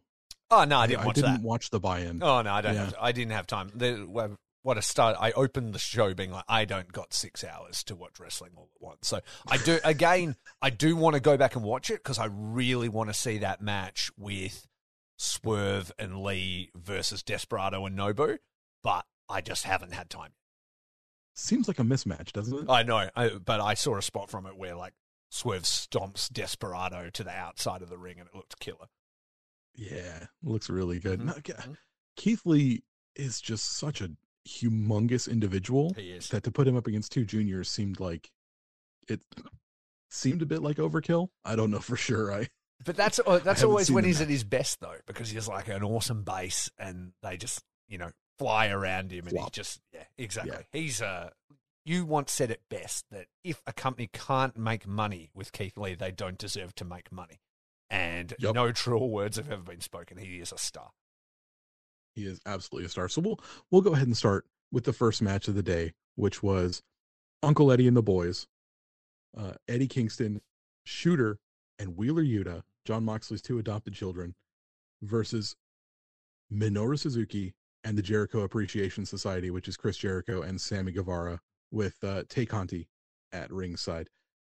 This match, okay, so let's first talk about it. People were kind of shitting on this card when it was announced. Not us. This person's. We weren't recording. Not us. we conveniently forgot to do that. So we've got a lot of people who are like, oh, this person's injured. We don't get to see the matches we want to see, blah, blah, blah. What we got was levels above what we were expecting. It was a great time. I said to you in text, not recorded because we didn't go on record with it, but I was like, it's going to be a War of the World show, and I'm fine with that. It's just going to be a fun crossover show, and that will be a good time. Like some of my first memories of New Japan when I started getting exposed to them were watching from Ring of Honor's side and then seeing War of the Worlds and then getting to know the New Japan guys and then going down that rabbit hole, So I was quite happy with that. What was actually delivered was really fun. And this match on paper doesn't light my world on fire, but I had a great time with it watching. I think a big part of that was also the crowd reaction. The crowd was pumped. there. They were so hot. Single match. Yeah. And I'm sure the New Japan guys as well, who've been living in clap crowd eras, were loving it. Oh, I bet. Yeah. The match itself. So Shooter comes out first for that side, and people were, they're like, oh yeah, it's Shooter. We know him. We've heard about him through Moxley. Wheeler Yuta got a huge ovation. Eddie Kingston got a huge ovation. So over now, and it's so good to see. And I don't know if you watch Blood and Guts. I was watching it last night. Again, you don't really watch Dynamite and stuff, but like in the big War Games match they did, the last entrance, anybody who hasn't watched War Games, it's 2 teams of 6, I think it is, and they come in sort of one by one, alternate. The last person to enter the War Games match was Eddie Kingston. Moxley's the world champion, and he was in like 4th. You know what I mean? They saved him till last. Mm-hmm. It was Jericho last for JAS, and then Eddie Kingston was like the big last in for Blackpool Combat Club. And the crowd was fucking there for it. You know what I mean? They're positioning him as like a very big character in AEW. I'm really glad to hear that because he's such a consummate professional. Yeah. Like nobody's he's like a nobody's like Eddie Kingston. He's so much fun to watch, and like I didn't get it until I saw him live. You know, I saw my first exposure to Eddie Kingston was a hardcore match with Eddie Kingston and the original La Parka. Okay. And they fucking tore it down, dude. I was so excited. I was like, oh yeah, La Parka. Fuck yeah, dude. This is my childhood. Yeah. I'm so excited. Uh-huh. And I was like, oh, Eddie Kingston. I've seen him.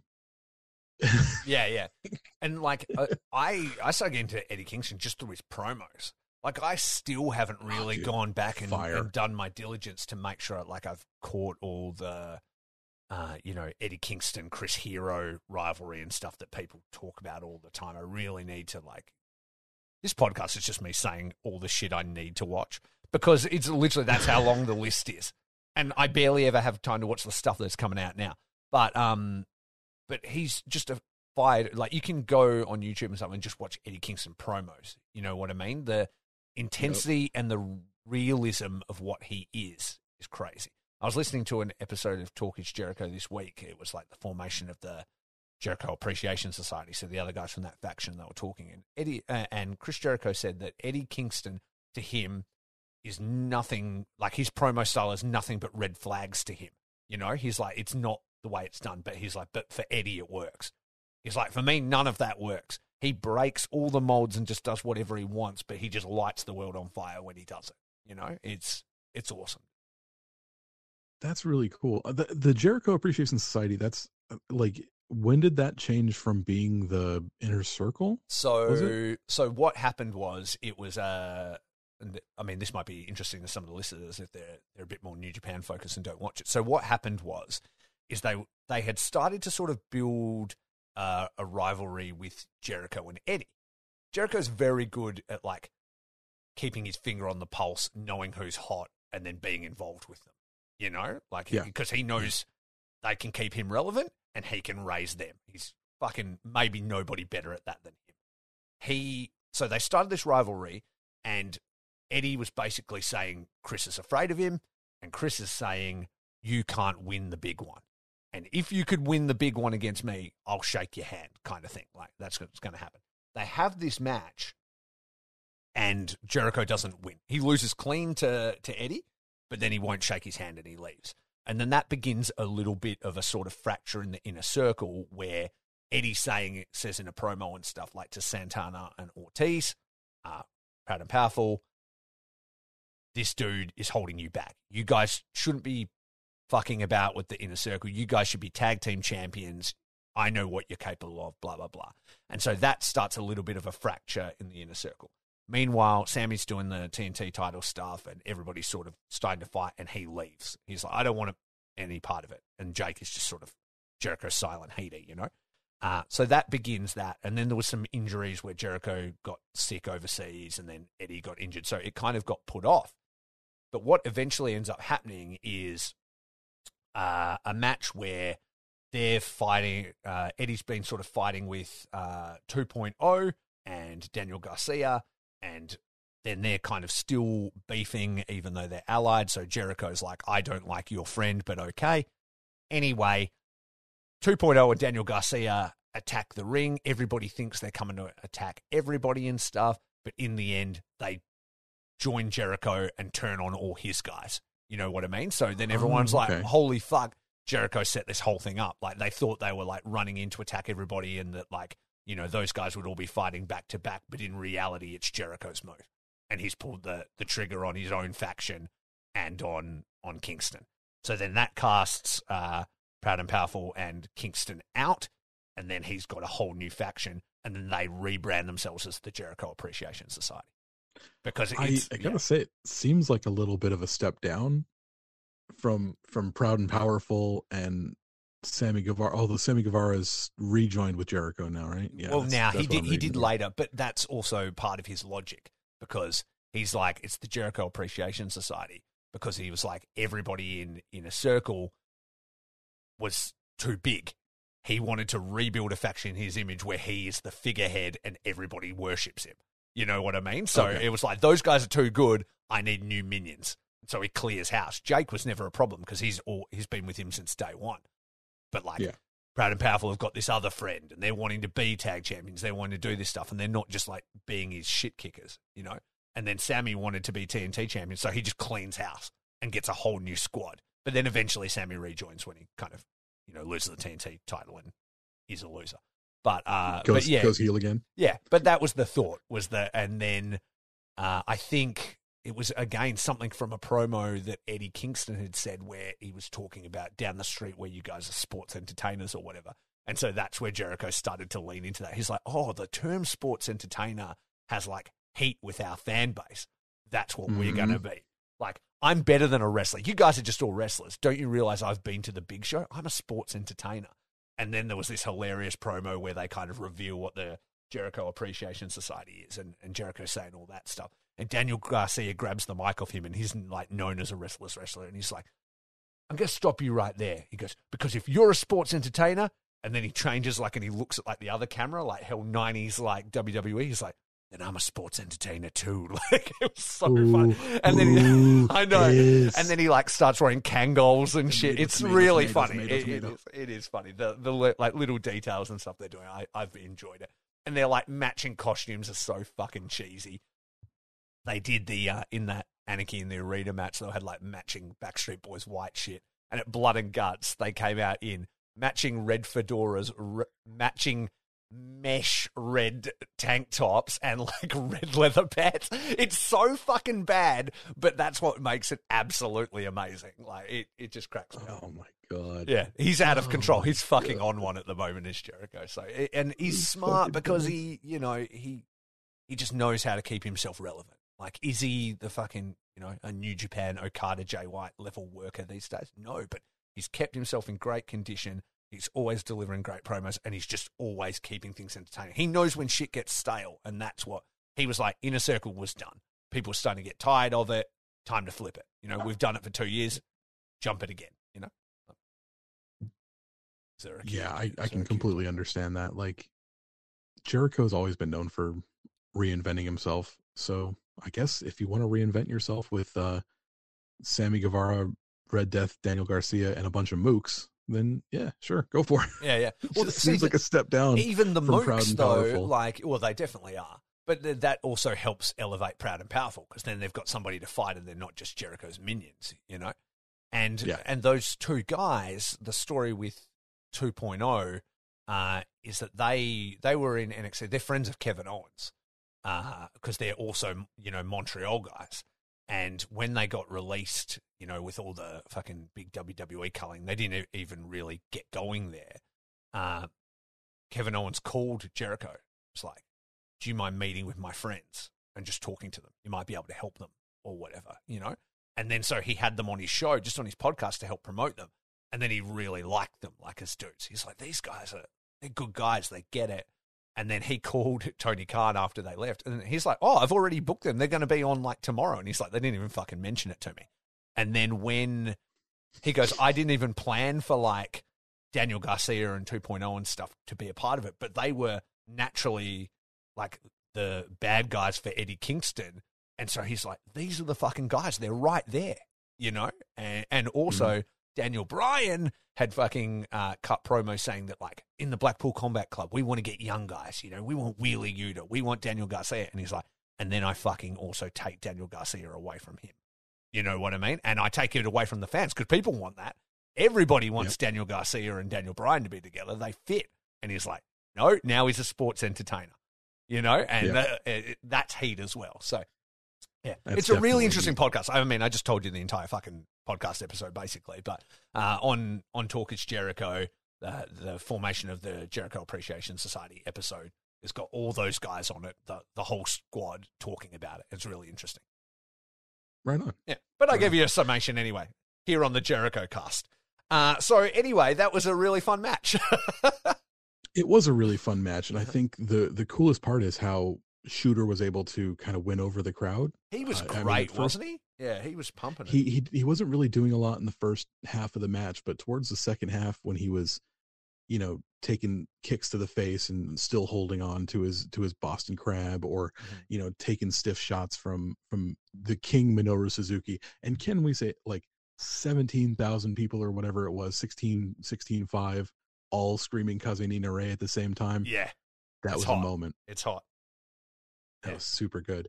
So yeah, I mean, Shooter, like, he showed that fire. He showed the New Japan young lion fighting spirit, and the American fans dug it, man. They really responded to it. Shooter's going to be a star. Yeah, I think so.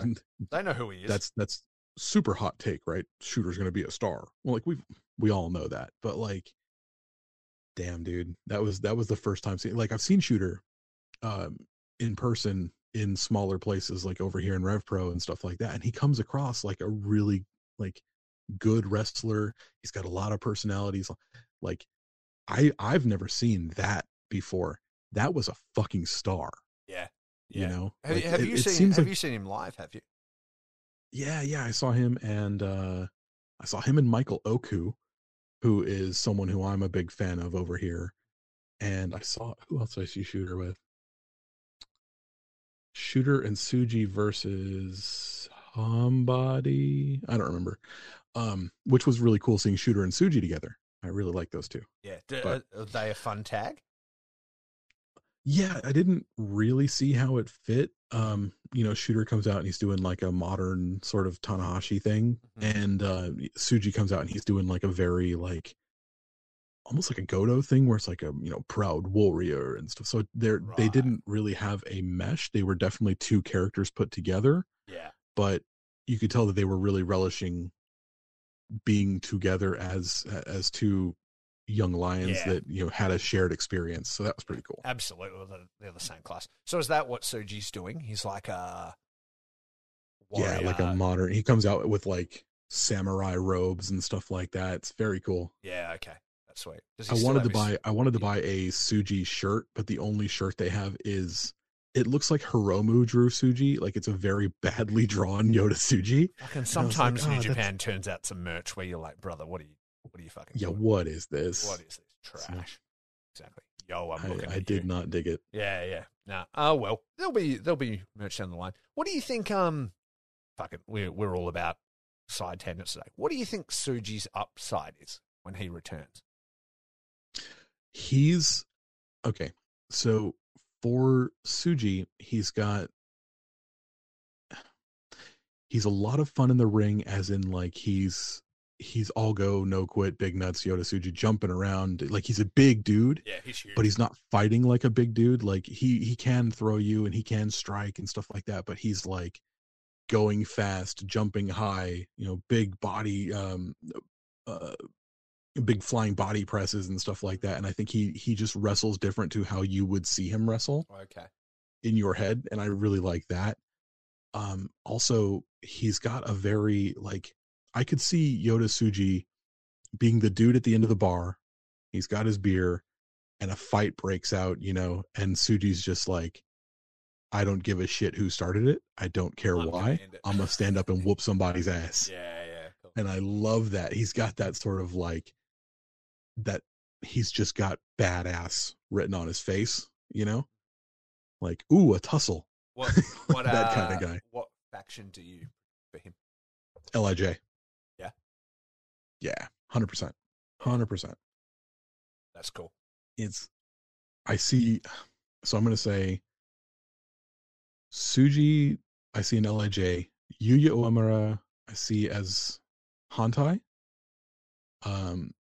Shota, Chaos, probably. And then, oh god, there's some other, like the LA guys. I want to see them come back as a faction, a unit together. Trying to think of some of the other people, like who else is on Excursion right now. That's all I can think of off the top of my head. Everyone else is a catch-all for LA. And Michael Richards, when they send him back. Do they have anyone from New Zealand and United Empire? Yeah. I don't know if he'd be a fit there, but it would be. Oh, Hanare, that's right. Maybe there's a connection there. Yeah, maybe there is a connection. It's going to be interesting. I just want to see Michael Richards come back. Yeah, that would be good. I'd love to see him hit the roster. I don't care where he goes, as long as he comes back. Yeah, maybe come back. All right, so we still haven't really talked about this match after 25 minutes, but I think it was a fun tag to sort of crank it up with. You get some big stars in there, and it was really enjoyable. And I think it really felt like the Shooter show by the end of it, like when he's, fending everybody off and making moves and doing stuff. Like it felt like a real star-making performance for him. Putting him in there with a white-hot crowd, opening the show with everyone wants to see Eddie Kingston, everyone wants to see Minoru Suzuki, and you've got people like Jericho in there as well who, can always get a crowd to do whatever he wants. He gets the meeting out of the palm of his hand every time. Yeah. Sammy Guevara and Tay Conti, people fucking hate them, so that was really easy. And anyone could come in that position and look like a babyface. Shooter went in there and looked like a fucking star. So that was cool. He did. Really he great felt match. like the star of his team. It was awesome. Yeah. All right. What was next? Wheeler got a... Oh, yeah. Wheeler was fucking awesome as well. Yeah. Wheeler's great. Wheeler's still got a little bit of a way to go for me, just as far as like personality goes. Fair. So IWGP Tag Team title / Ring of Honor World Tag Team title match, winner take all, FTR versus the United Empire, Great O'Khan and Jeff Cobb versus Roppongi Vice, Rocky Romero and Trent Beretta. Hey everybody, remember Roppongi Vice? This match was fantastic. It was great. It was so goddamn good. It was super fun. I was kind of upset that they didn't do FTR versus United Empire. Like it just seemed like Roppongi Vice was the odd man out there. I thought they'd been put in there to win.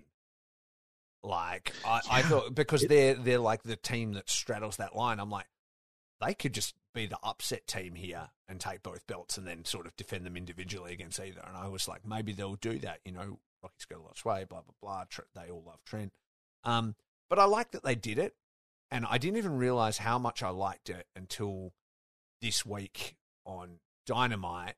There's a segment where the Acclaimed and the Arse Boys come out, and they're going to wrestle Danhausen, and Danhausen comes out, and everybody's cheering, they're going crazy, and he's like, so apparently I've got to have this match, and apparently I need some friends or something, so I got some good wrestlers. I hear they're good wrestlers, I guess. Puts down the mic and then outwalk FTR with every belt in the fucking universe.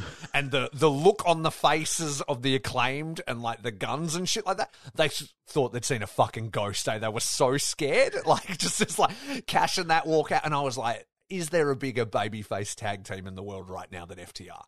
Like no, everybody's loving it, and it can only elevate the IWGP tag titles. Even if it's just a cup of coffee with it, if they come to Tag League, that would be amazing.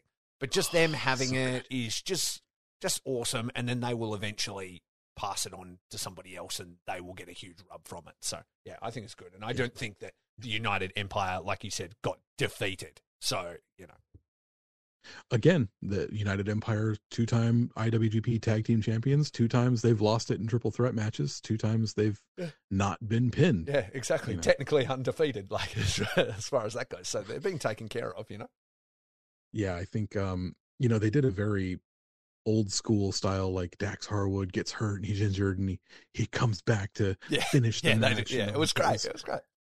Oh, really, really good stuff. And Rocky and Trent really were unsung heroes here. Mm-hmm.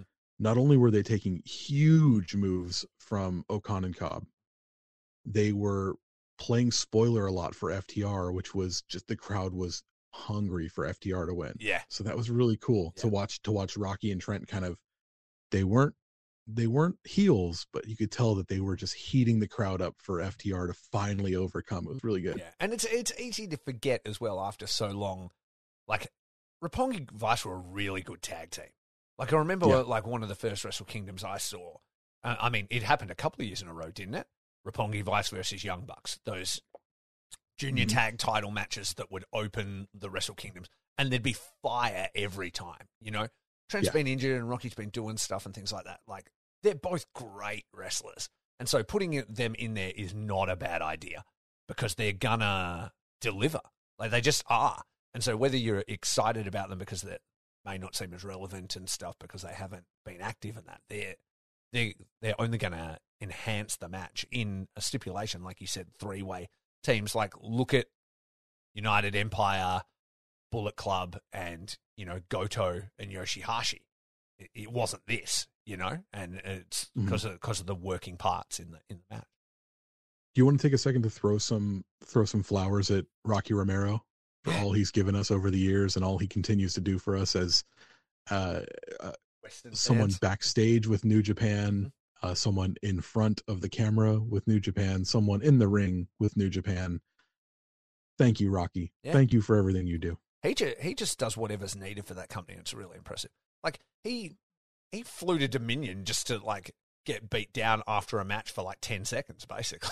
You know what I mean? Like, just to create some hype for this match. So there was something happening, and I'm sure he had other duties and stuff there, but, like, he just is always wherever they need him to be and stuff, and it's really impressive, and the work that he has done with Strong as well is unbelievable. So good. So good. And I get where AEW people are saying that they're saying that the build wasn't good enough. I get that. And maybe I'm looking at it straight up as a New Japan guy. But when you tell me FTR versus United Empire, like, I was there. I was about it. Uh-huh. Like, I don't need a build there. No. They can just show me that match, and I'll go, yeah. Okay, I'm in. That's all. Here's I my needed 15. to know. Here's my 15 pounds or whatever. Yeah, exactly. And I mean that it had more build than some of the other matches on this show. There was a United Empire attack and putting people through tables. Like Trent was there when that happened. You know what I mean? So there was pieces in place. FTR were there. Trent was there. Like when United Empire first appeared. So to me, it just seemed like it was all coming to a head. And when they had to, they ended up building this show pretty quickly in the end. I still think they did what they could. It's fine. Yeah, I don't see a problem with any of these matches. Like, they're just dream matches. You don't need a story for a dream match. Exactly. And each company has their own things that they have to be doing, and they're not going to put all their plans on hold just for a one-off exhibition show. So yeah, and I mean, the AEW audience considers themselves like the more wrestling professional wrestling company than like, say, like a WWE. But like, why do you have to focus on a story? Why do you have to have a build to a dream match at a crossover show? Can't you just take the best dude from here and the best dude from there, and smash them together and hope that what comes out on the other side is great? Because it was great. Yeah, it was great. I think maybe when they're talking about that stuff, it's maybe like, like Jericho has hired Suzuki or whatever, and it's like, who cares? Like, it's fine. It's a story. They could have just said nothing and had it happen. Yeah. But either way, I think the show over-delivered. And this match in particular was really, really good. Yeah, that might have been my favorite match of the night. We'll think about it. Well, actually, my favorite match of the night might have been the next match. AEW All-Atlantic title, Fatal 4-Way for the vacant AEW All-Atlantic title. That was redundant. Anyway, Malachi Black versus Pac versus Miro versus the Wild Rhino Clark Connors in for Tomohiro Ishii. Oh, big horn energy, baby. I'm doing the horn gesture, which I love. Doing the horn thingy. Is it 2 C's? Is it horns? I thought it was 2 C's. Oh, is it Clark Connors? Or is he doing like a rhino's head? Like a rhino horn? I don't know. It's everything. It's all of those things. Fucking a little bit of both. Boom. There's a part in this match where he gets in, like, where, after he spears fucking Miro through the table, nearly kills that kid on the other side who gives a fuck. Boom. He hits him through the table on the railing. And then he gets in and he drags up fucking, I think it's Malachi Black, and he chucks him in the thing. And he just hits the fucking, the horns, and then goes to grab, and you're like, let's fucking go. Yeah. Let's go, Clark. Let's go, Clark. And the fans, he was just getting his ass kicked for like 10 minutes. And then he just goes fucking ham on everybody. Goes, not today, motherfucker. You know who I am. LA Dojo fucking represent.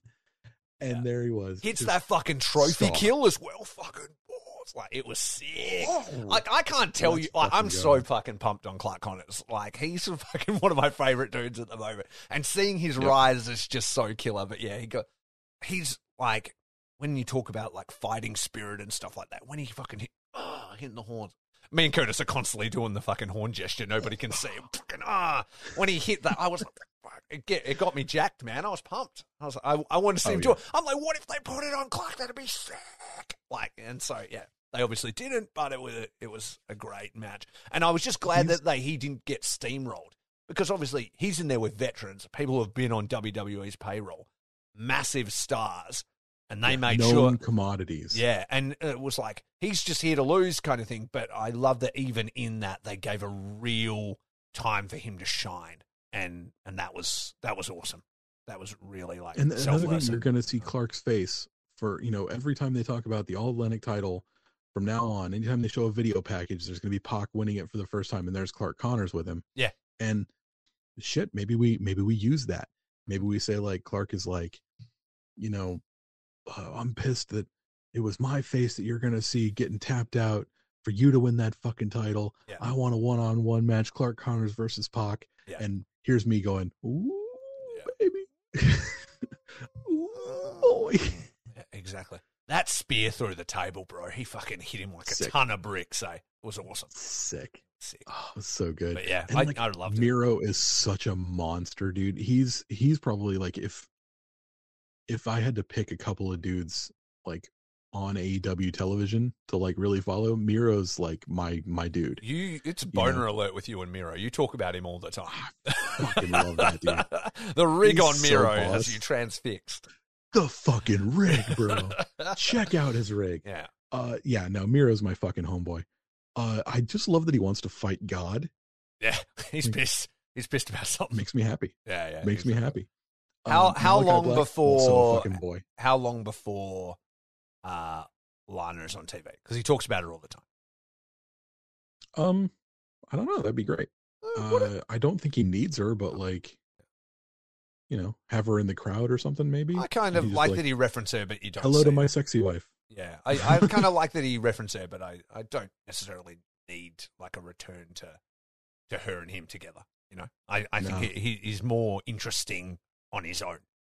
And like you say, he's forbidden from things from God and he's mad about it and stuff. I feel like that's more interesting. Yeah, super cool stuff. Exactly. But what a banger match. We obviously focused a lot on Clark, but like all four guys were amazing. It was a really fun time. It really did make me interested to see what they're doing with, because they were like, oh, Malachi Black and Pac are feuding right now. And I was like, oh, okay. And they kind of went at it in this match, and that was rad. Yeah. Like, I talked to a bunch of friends of mine who are AEW guys and asked them specifically who from New Japan that they were most interested in. And we'll get to that in a little bit. We'll talk about it at the end of the show in the wrap up. Uh-huh. But like, this like did put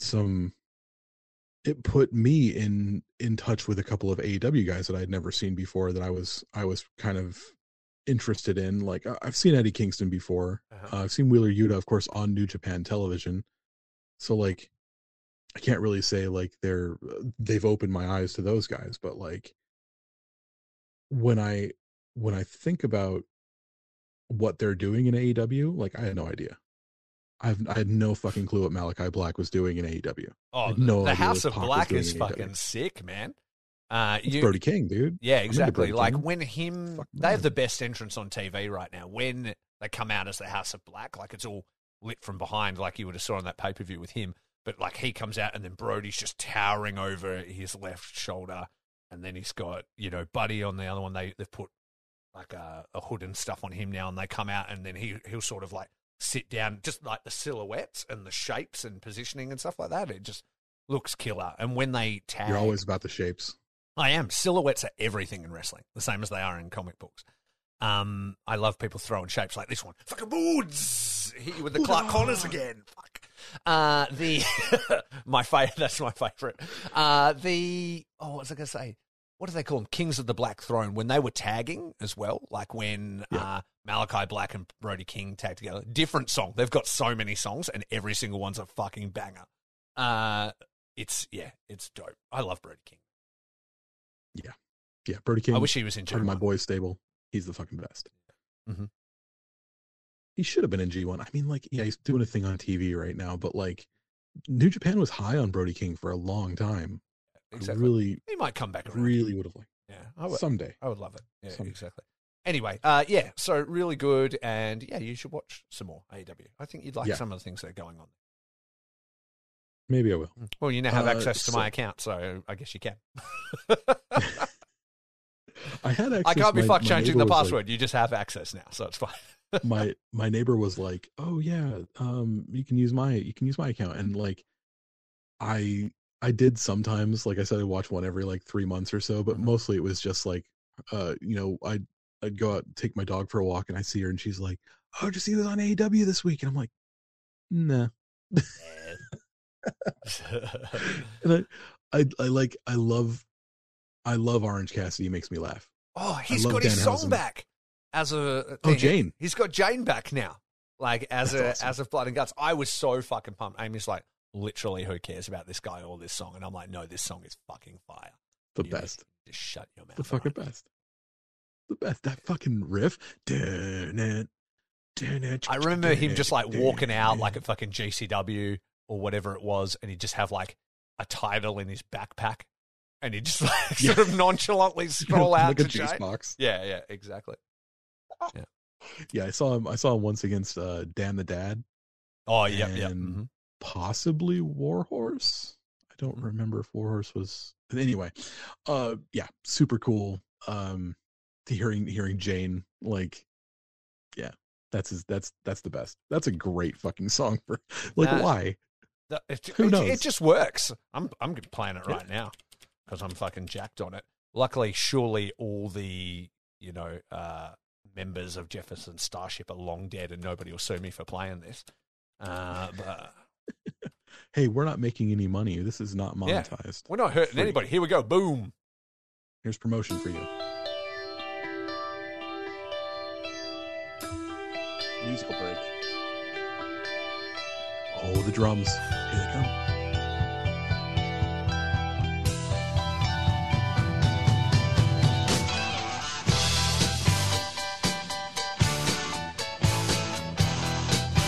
Fucking banger.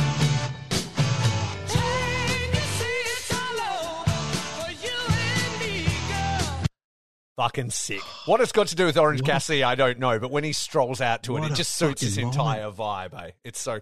When it came... Like, he opens the show on Dynamite this week, and it goes to the Orange Cassidy, all white, and then Jane starts playing. I was like, come on, TK! He was like, if you deliver a banger with Ospreay, I'm going to buy Jane for you. Yeah, it is a flex. Good. It's awesome. So good. Yeah. We just got off talking about like the 6th match. We're still on the 3rd match. I know. We need to keep going. Let's keep on moving. What's next? Okay. What's after the tags? Yeah. Next up, Bullet Club, El Phantasmo and the Young Bucks with Hikuleo versus the Dudes with Attitudes, or as they were calling them online, Los Stingobernables. Which was great. So Darby Allin, Shingo Takagi, and Sting. Sting fucking takes flight at the fucking start of this. Fuck, man. That was like, I don't know. hectic. It's going to be all right. That was the fucking Nick best. Jackson Herway, the real high flyer of fucking AEW is Sting. He did that one jump off something, and he's like, now I'm doing it off All Things Always. And it was killer. Yep. Yeah. And he fucking ate it too. He landed on them, but then he just gets reflected off to the side, just straight to the ground. Mm-hmm. The no sells by Sting in this match. Like, is there a fucking better fucking man than Sting? Like, he knows when to bring it out too. Yeah. Like he doesn't just no sell to no sell. Nah. Like he knows he's got the credibility, and then when he does it, the crowd want him to do it, and they're like, "Let's go!" Yeah. Like, it's like fucking that no sell where he caught the super kick and just stops and like thinks about it for a second, and then no sells it. No sells the titty twisters from ELP. Gave him right back. Yeah, it was good. Yeah, it was great fun. Shingo was looking like a man. Getting the pin too. As well. He was just throwing people to and fro. Absolutely fantastic match. This was more fun than it had any right to be. Mm-hmm. I don't know much about Darby Allin. I'm super not that impressed with Darby Allin until he started breaking out some really weird counters. Mm-hmm. Like, who was it? Got him up on El Phantasmo, got him up on his shoulders and was going to hit him with something, and he like spun it out and did like a Stone Cold Stunner. Yeah. Darby's pretty crazy, man. Like, he does some wild stuff, and his dives as well, like his no hand sort of dives where he just like flies out like into people and stuff, like like Ralph Wiggum going through the window. It's exactly like that. He does like a Ralph Wiggum dive. He just goes and just like fucking flies into people. And his coffin drop finish is pretty cool as well, where he's like up on the top and just jumps backwards like this position. Like, I'm doing the picture I'm a vampire, people, and one hand on either shoulder cross, like woo, backwards like that. It's pretty cool. Exactly. Also, he's I think he owns a little bit of and take a little bit of a bow of credibility for how far Sting's come too. I was hearing like interviews and stuff where he was talking about it. He was like, man, Sting was like, oh, I'm gonna come back and I'm only gonna do cinematic matches and shit. He was like, bro, come wrestle at my house. It's like, you can still do it and things like that. And like the current Sting we're getting now Sting didn't think he could do that anymore, you know? And him and Darby just like wrestle in Darby's backyard and shit. Like, it's like, that's awesome. Yeah. Like their friendship has like led to way more Sting than we were ever going to get. It was only ever going to be that cinematic stuff like we saw against, Taz's crew, like Ricky Starks and Powerhouse and stuff like that. Mm-hmm. He was just going to do the Undertaker cinematic thing and stuff like that. And then he realized that he wasn't made of glass and could still go. It's funny to think about how, like, what is Sting, like 60, 62? I don't know. He's in better fucking condition than me, that's for sure. Yeah. Like 22 years just going, man. Yeah, exactly. He's feeling it. He's killing it. And like you see like someone like Ric Flair or something who was contemporary for Sting, and the dude's I mean, he's going to have one more match or whatever. They're talking about having like this big Ric Flair retirement match, and it's like, although if I mean, Rick lived a much harder life than Sting. You'd have to think, fucking. That's a good point. Yeah, I mean, that's a good point. He's been solidly drinking and partying like a madman for his entire career, like living his gimmick like every single day. Sting had a big chunk of time off, and things like that. But either way, he's still taking care of himself in the right way. And I mean, the benefit of something like face paint, like with a kiss or anything like that, is you can really live forever, and like even when he's done, who's to say there can't be another Sting, the same as Gene Simmons said, Kiss will exist forever. He may just not always be in the band. You know what I mean? Like, just keep going, keep performing, but it's just other people under the makeup, Yeah. I did see a picture the other day of Gene Simmons with his makeup half removed, and oof. He's an old man.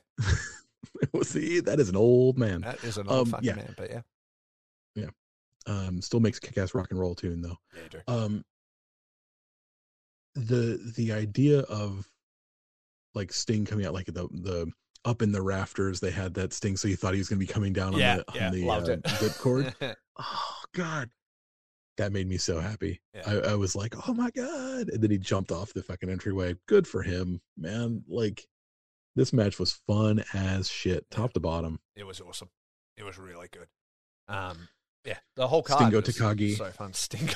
Good times. Stingo Takagi. What's next? With people through hours. Next was the AEW Women's World Title match. Thunder Rosa defeating Toni Storm.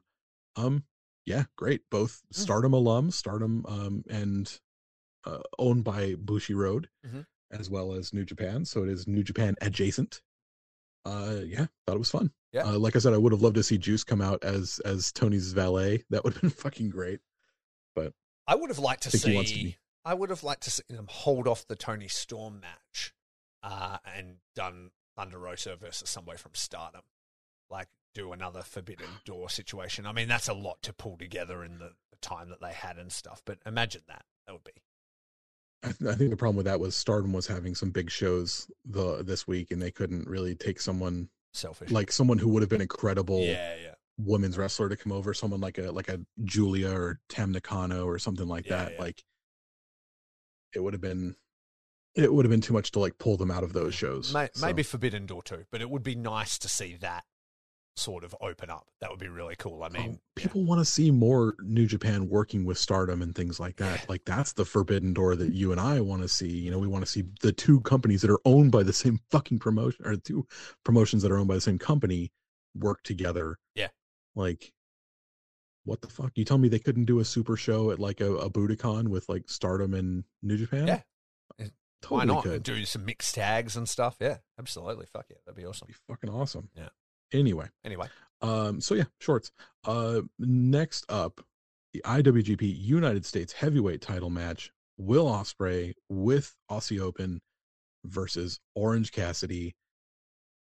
This was a moment for me. Like the whole match was worked so well. Like the heel stuff with Ospreay putting his hands in Cassidy's pockets when he had him in a submission move, pulling out his middle finger. Yeah.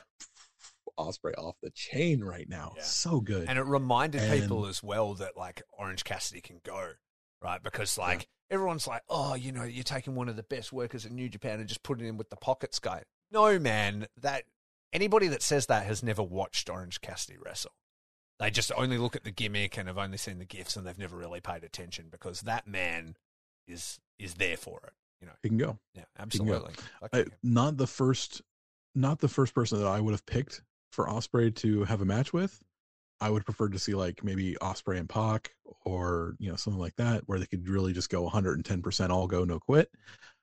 But I mean, hell of a match, super fun. I feel like the story of like Ospreay versus Orange Cassidy and, you know, best friends, United Empire and stuff, I feel like that all works better than just being in a match with Pac, where, you know, Pac doesn't really have any heat going on. He sort of has a little bit of beef with, you know, those guys over there. It wouldn't have really made sense to just, you know, sideways him into it. And I feel like they made the most out of it. And I feel like it was like one of the sleeper matches of the show. And there's that build we were talking about. People were saying like, oh, there was no build, but like, yeah, they've been attacking the best friends for weeks. Yeah. So. Yeah, absolutely. I thought it was really fun. And Juice was even there. Course, he was up in the crowd and stuff like that. So, you know, it would all tie. And then, of course, we've got the United Empire beating down Orange Cassidy, and we hear do-do-do-do, do-do-do-do, and out comes Katsuyori motherfucking Shibata for the save. That sign summed it up, where it was like, if Shibata's music plays, I cry. Like, that's how we always joke about that. Well, not even joke about it, but that is what happens. Like, fucking in our household, whenever Shibata reappears. And fuck, what a moment, man. And I'm like, wait for this hesitation drop kick. Fuck it, let's go. Boom. Yeah, dude, he just smoked both members of Aussie Open on the way in. Exactly. Can we just like, can he be full time again now? Because I'm just so ready for it. I had no inkling that Shibata would even show up. Like, he's been just MIA since Wrestle Kingdom, basically. Like, he's been MIA for 5 months. Yeah. 6 months maybe. And like, bam, out of nowhere he comes out. And are we talking about maybe like Shibata versus Will Ospreay down the line? That was the vibe we were looking at. Fuck. Is it like Shibata versus Ospreay for like the US title or something like that down the track a bit? Two thumbs high. Are we aiming towards Wrestle Kingdom with that? Like, that would be a great Wrestle Kingdom match. It would be. Well, Dominion just went through, didn't it? So it wouldn't. Yeah, it would have to be either Wrestle Kingdom or Dominion. Like, I'm into it. Yeah. I'm into it. Like, if we can get through the G1, but maybe that means Will's not winning in the G1. If Will doesn't win, I think you could look towards Shibata for Wrestle Kingdom. If Will wins, then it'd be down the track, and maybe it's like for the world title. God, I'm really scared about that first stiff headbutt he delivers. Because you know he's just going to wrestle exactly the same. He's not going to give a fuck. Oh, Jesus. Why should I change just because I almost died? Yeah, exactly.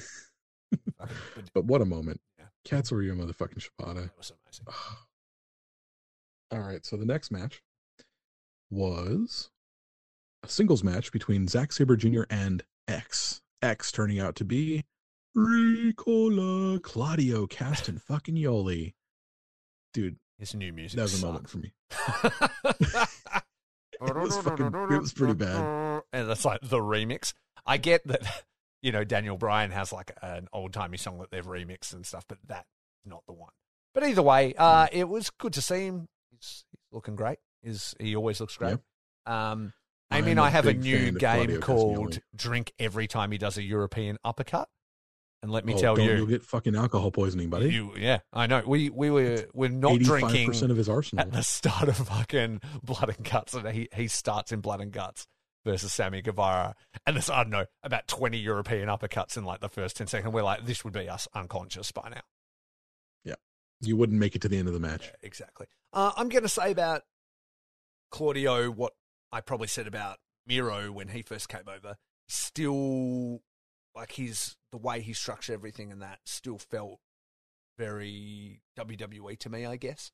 Like in the way, like they sort of take a little bit of time, I guess, to sort of move away from that style and kind of get to something that I personally like. I mean, other people may not have a problem, but it still felt a bit like that. But it obviously really helped. Like it was a great match. Like him versus Zack is definitely a dream match, And I felt like Zack kept him creative.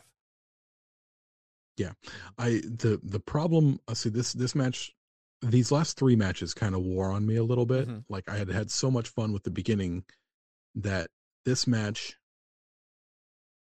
I mean, we were never promised ZSJ versus Daniel Bryan, but we know what that was supposed to be here, and we will get it.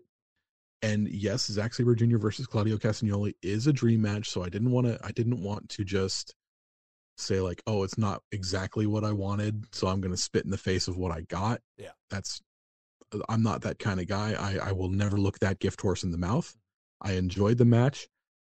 It definitely was not a catch as catch can, classic technical wrestling style, but it was a good, fun match. I would have liked to have had someone with a bit more of a technical acumen at this point, but a big debut, a big moment for a dude who I really enjoy. It's still shorts. And still a great opportunity for Zack as well. Like, Claudio has been off TVs for like a while now. It is a big deal. It is a huge debut for them. And for him to be the guy opposite him, that's awesome. Yeah, very, very cool. So the next... Oh, and he's a member of Blackpool Combat Club, right? Yeah. With... They've got the coolest fucking merch. Yeah, Moxley. It looks like Call of Duty. Danielson, Wheeler Yuta, and Moxley, and William Regal. Are Eddie Kingston and Proud and Powerful not officially members? They're affiliated with them, and like in Blood and Guts, they kind of represented the Blackpool Combat Club, but I don't think they're technically members. They don't wear the merch and stuff like that. It's just that Moxley and Eddie are boys in the storyline, but he's not. Eddie and Proud and Powerful are boys. Yeah, exactly. But Daniel Bryan and Eddie hate each other. Oh, there's beef there. They're not dramas. Yeah, there's dramas there. And at the end of the arena, did you watch the previous pay-per-view from AEW? No. In the Arena Assault or whatever it is, it's fucking sick because the whole match is just like a brawl in the crowd between both factions, and Wild Thing just plays on repeat for like half the time.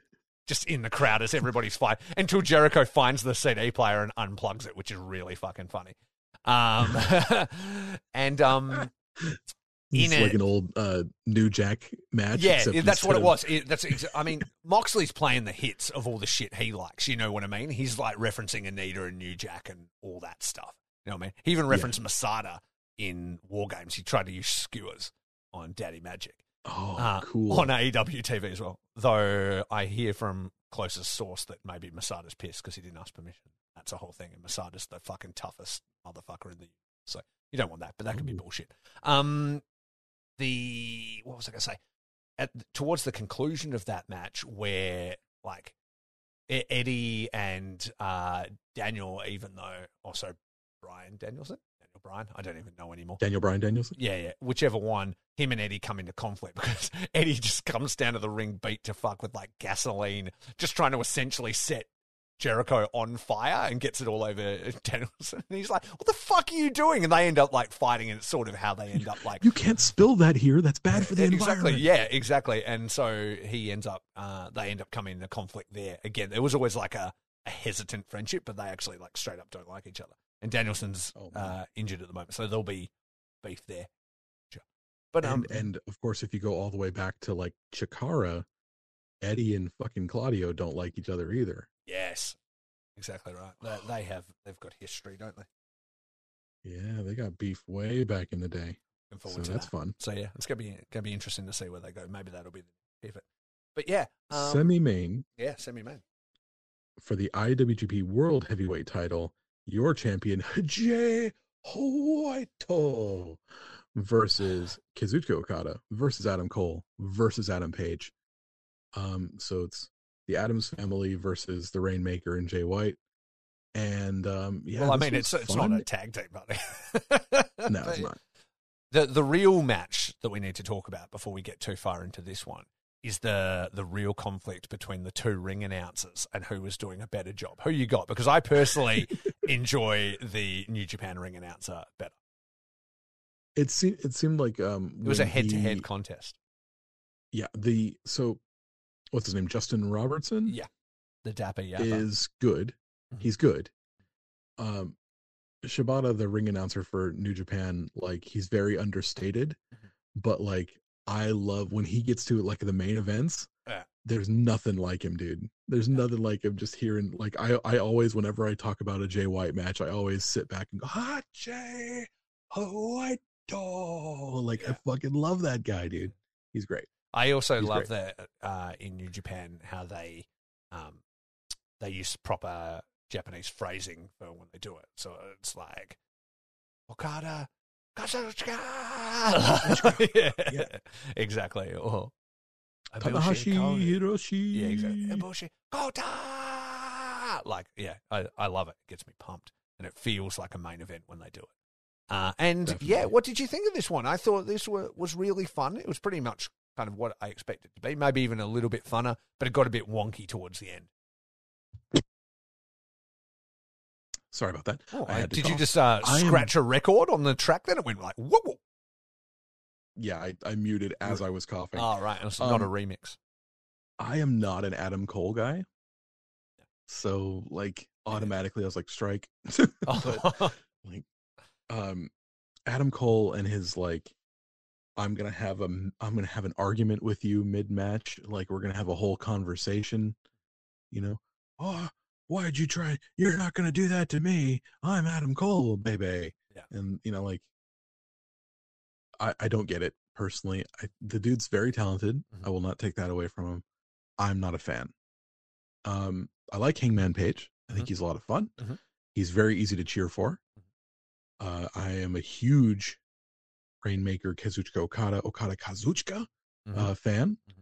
I love Jay White. And so, yeah, this match was good. It was very good. Ended very, very quickly. I guess maybe there was an injury concern. Yeah, there's sort of been that vibe. I don't know what happened, but maybe whisperings of a possible concussion or something. Like I don't know. Jay was pissed. Like, yeah, he like grabbed his title and just left. Like, very sad about that. The crowd was fucking loving Okada though, eh? Oh yeah, the pop, like if there was any doubt that Western audience like knows who he is, that was put to rest because it was like fucking the end of the world. It was like, this is a star. Like I were going into this match beforehand, I was like, well, obviously Jay's going to pin Adam Cole. That's what it's going to be, and that's what it kind of ended up being. But when that pop happened, when Okada entered, I was like, Okada might just fucking win just because it's Okada. They might have just flipped it on him just to have him win a title in America. You know, like there's every chance in the world that could happen. And so again, like whenever you put those two guys together, you put Jay White and Kazuchika Okada in a ring, you don't know who's coming out on top. So that's really awesome. I thought both other guys, like you say, detraction on, you know, Adam Cole and stuff being what it is, I felt like everybody played their part right up until the end. I feel like maybe there was a concussion. I need to rewatch it, see if I can sort of pick it a bit myself and see if I can see what happened. But I was kind of wondering if they might throw a title. I knew that they probably weren't going to, but there were a couple of minutes where I kind of thought maybe they might do something for Hangman Adam Page. If they did, you'd be like, then the company swap titles. Like, then you're like, Tanahashi wins. You know what I mean? Which would have been crazy, like, as well. So, but yeah. I was waiting for something crazy to happen since FTR won the IWGP tag team titles. I was like, there's got to be a New Japan guy who's going to win. Like, that got me really thinking. Yeah, Maybe to balance the books, I also sort of thought that, or I was probably working myself into, like, frenzy or whatever, because there's also, the spectre of Kenny Omega looms, right? Like, and whispers and stuff. I'm like, does he come out at the end or whatever?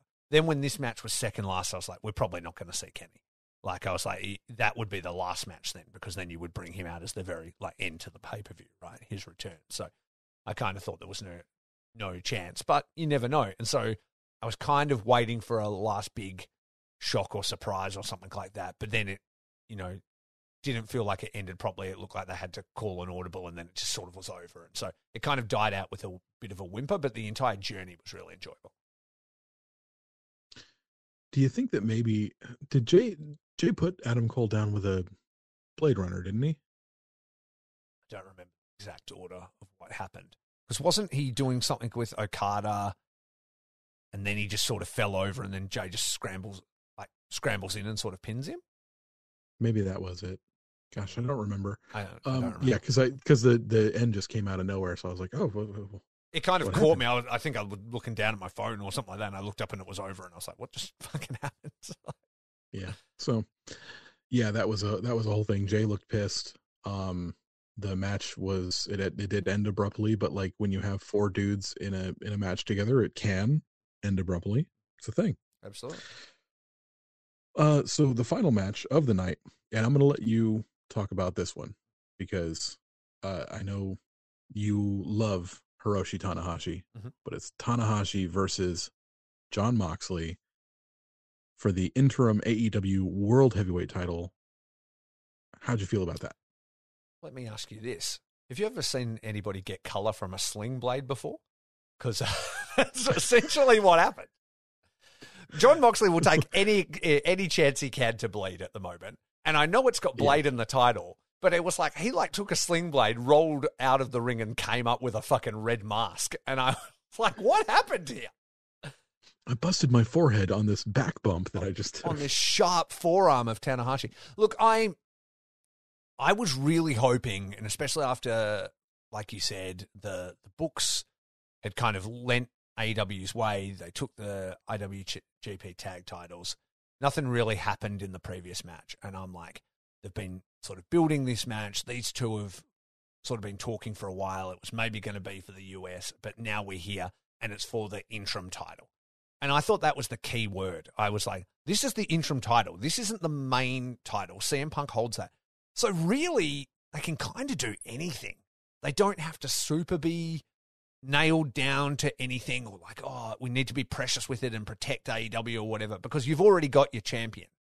You were already talking about a match between, the Ace and CM Punk, the best in the world versus the Ace. This is going to be the big match. Obviously, an unfortunate injury comes. So then they just throw in Moxley, and they're like, okay, you're going to verse Tanahashi. Tanahashi needs to requalify, whatever. But I was like, maybe this is all leading up to them just swerving everybody, blowing the internet's mind, and just putting the interim title on Tanahashi to essentially just wait for CM Punk. And I'm like, he would have looked great with the belt. He would have looked great with the belt. He always looks great with the belt, and he'd look great on TV. And I was like, it would just blow everybody's fucking minds, and it would set a precedent for these pay-per-views if you're going to do more Forbidden Doors, that anybody can anybody can win and anything can happen. Look at this event. The tag titles changed, an AEW team came away with the tag titles, and a New Japan guy is now the AEW World Champion. That's like mind-blowing shit. And I was like, it's not going to hurt Jon Moxley. Nothing can fucking hurt Jon Moxley. You know what I mean? Like and he can win things. He wins everything, and he was like a long-reigning champion. It's not going to hurt him at all. It's not like people are like, burn my Blackpool Combat Club shirt because the Ace fucking beat him. Like, there's no way. I'm like, so do it. That's what I was thinking in my mind. I was like, let's. And there was also the fact that Tanahashi was not working any Wednesdays during the G1. I did not know that. And yeah, people would go, okay, well, what's he going to do? Is he going to be in the G1 with the AEW title? Fucking yes. That would be crazy. Like, imagine that, the AEW champions in that. You can have Tanahashi have a winning record in the G1 and still not win the G1. You know, he can then, you know, get pipped at the post by like an Okada or a Naito or somebody like that. And then you have an AEW defense on AEW TV against one of New Japan's biggest stars. How crazy is that? Nobody loses. It's amazing. And so I was really disappointed at the end, even though it was like a fun match. I was like, I really just hope they would have had the balls to just do something crazy, like at the end of the show, you know? And so I understand all the reasons why you wouldn't do that, but I was like, fuck, it would have been cool. And I mean, really, Tanahashi's been in, I don't know, I forget what the record was, and they said it like 21 consecutive G1s, you know what I mean? If you were really concerned about it, just have him out of the G1. You know what I mean? Don't have Tanahashi in there, put in somebody else and have him be on Dynamite for like a few weeks and stuff until CM Punk can come back. And now I feel like they've kind of burnt the CM Punk match as well. Because, I mean, they can still have it and it's still a dream match and stuff, but it doesn't really have the threat of the first Forbidden Door over it because it felt like Ace, best in the world. Both guys are probably on the same level age-wise and things like that. Plus, we don't know what's going to happen with the pay-per-view. It felt like there was real stakes. Now, in a future Tanahashi-CM Punk match, why would I be invested? I'll be invested because I like seeing the guys, but I won't expect Tanahashi to win. He couldn't beat Jon Moxley, so why would he beat CM Punk, you know? I think it's just obviously the politicking and stuff like that is going to stop people from doing something so brazen. But I mean, TK but it does feel like they wasted an opportunity. It does, and TK has kind of proven that he's not afraid to do crazy things. You know what I mean? So I thought if any kind of promoter would be like, let's go. Like I thought it'd be him. You know.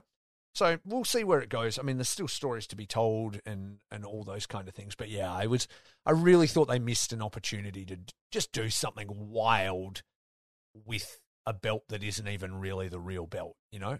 Then imagine that. Ace versus best in the world, champion versus champion, undisputed AEW championship. Like, that is a huge match to me. Like, and I don't know why you wouldn't want to do that down the track. I feel and like then it would be a real threat to CM Punk, you know, because you're like, dude, we've already Tanahashi's beaten, you know, Jon Moxley. He's the reigning defending AEW champion, like interim champion. Like I felt like that would just be so cool. But they didn't do it. They played it safe, and that's fair. And it was still a good match. I don't particularly. When's the next AEW pay-per-view? Is All Out? I don't know. In September. Yeah. That's one of their big pay-per-view events, isn't it? Yeah, you know. I think we do like 4. So months. Yeah, exactly.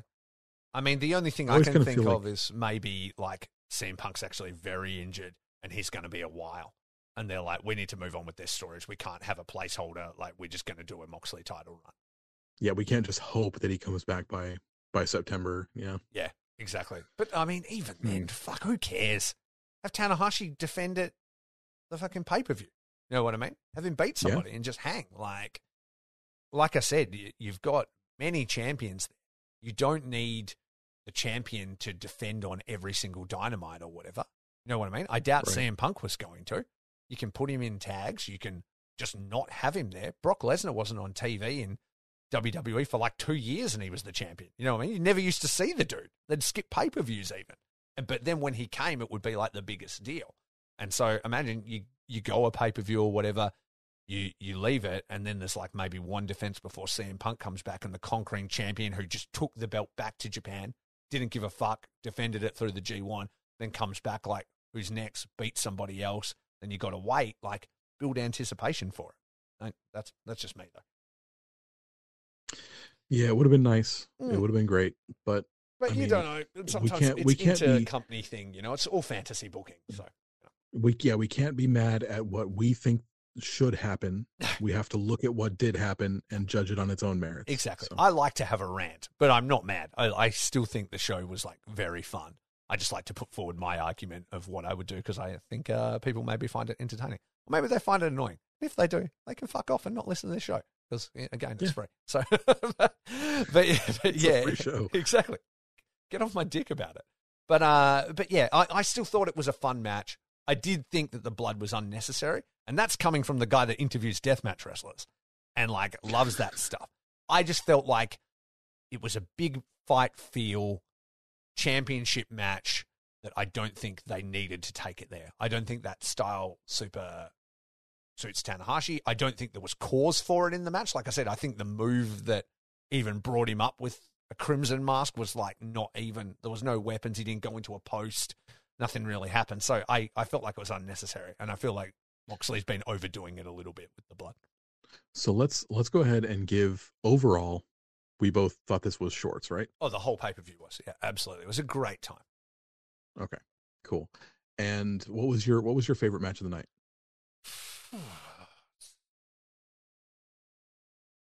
What are these? Mm-hmm. Oh, Clark Connors. Wild Rhino. Yeah, I think that was probably it for me. Yeah. That either that or the tag. I think the Ospreay versus Orange Cassidy. Oh yeah, Shibata's return as well. I mean, not return. You don't know. He returns and then he goes away for another 6 months. But yeah, that was a moment too. There was just the whole show was littered with great moments. Yeah, I had so I asked a friend of mine, Chris Jackson, who has his own wrestling podcast called the Oh, You Watch Wrestling podcast. Oh yeah, so you've told me about this before. And he's a straight up AEW guy, doesn't know much about New Japan. I asked him who he was most excited to see more of in the future, and he says Will Ospreay. Mm-hmm. He said Ospreay and Orange Cassidy like did it for him. He's really excited to see more Ospreay. United Empire felt like an AEW faction. You know, having the benefit of them being on Dynamite for like quite a few weeks sort of leading up to it, I think really helped the crowd be invested in them when that match came around. And Ospreay's so impressive physically, like in the physical movements and moveset and stuff like that. A Western audience would just be about it. I asked another friend of mine, Jesse Beasley, shout out friend of the podcast, Jesse Beasley. What up, Jesse? Shut up. And he said that his favorite person to look forward to seeing more of, he loved El Desperado. He loved Ospreay. That's a deep cut on Desperado too, because he didn't get to do much. You know, he participated in a beatdown with Lance Archer where he had a very cute friendship hug, and then he did like the pre-show. So that speaks to Jesse's taste level. High. I think so. High taste level. He said for him, El Desperado, Ospreay, and Shingo. He said he was really having fun watching the Shingo match. Jesse is a huge Sting nerd. So like it might have been the rub coming off with Sting, but he said that he had a ton of fun watching Shingo. So yeah, there's some cool stuff. So there's some crossover ideals. I think for me, like I want to see more. I mean, obviously I want to see more Miro if I'm watching AEW, but that's because he's like basically the leader of my boys stable. Mm-hmm. I would like to see more of the House of Black. That's got me interested now. Mm-hmm. Just all three of the dudes in it are like just fucking mega badasses. So that's cool. Mm-hmm. I'm in. That's just like three dudes who were like Malachi Black. So it's like, can I just bring in my friends and do anything I want? And TK's like, sure. And they're just doing shit that amuses them. You know what I mean? They just wanted to make this big fucking grim faction with cool death metal, hardcore iconography and great music and, you know, and all that stuff. And he's like, and costumes. He's like, do it. And he's like, sweet. I'm into it. Yeah. I'm fucking in on House of Black. Yeah, it's That's sick, the thing. dude. It's sick. So yeah, I mean, this has been a really good catch up. I think everything's been pretty much shorts, eh? Did you also see, I mean, I don't think they were on Forbidden Door because of all the forbidden laws of Mexico, but did you see that Rush is now in AEW with Andrade as the new Il Faction Ingobernable? Oh, Faction Ingobernable. Yeah. I like this. They've got the shirts and everything. Very much. Yeah. I like that idea. Yeah, it's cool. How are they going to get around the fact that Rush will not lay down for fucking anybody? That's easy, my friend. You have him win. You have him fucking win everything. Just have him fucking win everything. Yeah, dude. Rush and I have no problem with it because he's a fucking beast. Looks great. He's been coming out in a white suit. Like, yeah, awesome. They're clean. Yeah, they're a pair of clean-looking fucking gentlemen. So yeah, no, those are some good ones. I'm trying to think. I watch both shows, so I don't really have a take as who I would prefer to see most of. It's probably just fucking Clark Connors fucking getting. I just like throwing up the big horn energy, energy. the horns everywhere. So yeah, this is a very pro Connors podcast. It is like there's, would you rather slay every day until slay ceases all meaning, or no? What are you wanting from me here? Sex cowboy Clark Connors. Yeah, exactly. That's how it works, man. Fucking awesome, man. Yeah, it was a great time. Thanks for catching up, bud. It's been a good time hanging out with my boy. It's been a heavy week for me over at fucking Australia. So yeah, it's been super good fun. Tell the peeps where to find the amazing Curtis Spears. You can find me on Instagram and Twitter at ldestructo83. You can listen to my other podcast, the Smart Foundation. We took a small break to retool the show, but it's coming back this week. And you can also find my nerd podcast, the Throw and Dice podcast, where we talk about things like D&D, Warhammer 40,000, and other various Marvel Crisis nonsense. Marvel Crisis Protocol is the other big, huge one for us, and we're super excited about Horus Heresy right now because they just got a rules update. Super cool. Yeah, man. So if you're into nerd shit, come and talk to me there. And where can they find you, man? You can find me on all your good podcasting providers. The Faces and Feels Pro Wrestling Podcast at Faces Feels Cast on all your social media, boys. I just released a new episode this morning with one of the voices of ICW No Holds Barred and of Expect the Unexpected Wrestling, the one and only Ron Nemi. Over 20 years experience in the wrestling business, promoting in Florida, commentary, management. He's easily one half of my favorite commentary team and a very funny man. So, yeah, get over there, check out Ron because his stories and voice are amazing. That's great. That's great, man. Mm-hmm. I'm super excited. Exactly. And where do they find Okada Shorts? I don't even remember. Is it fucking everywhere? I think it is. It's Okada Shorts on Instagram, Okada Shorts on Twitter. Yeah, I mean, no one's taken the Okada Shorts handle. We were really lucky that no one had parked that yet. I'm glad nobody got it. Check out our link tree, Okada Shorts, for all our bits and pieces.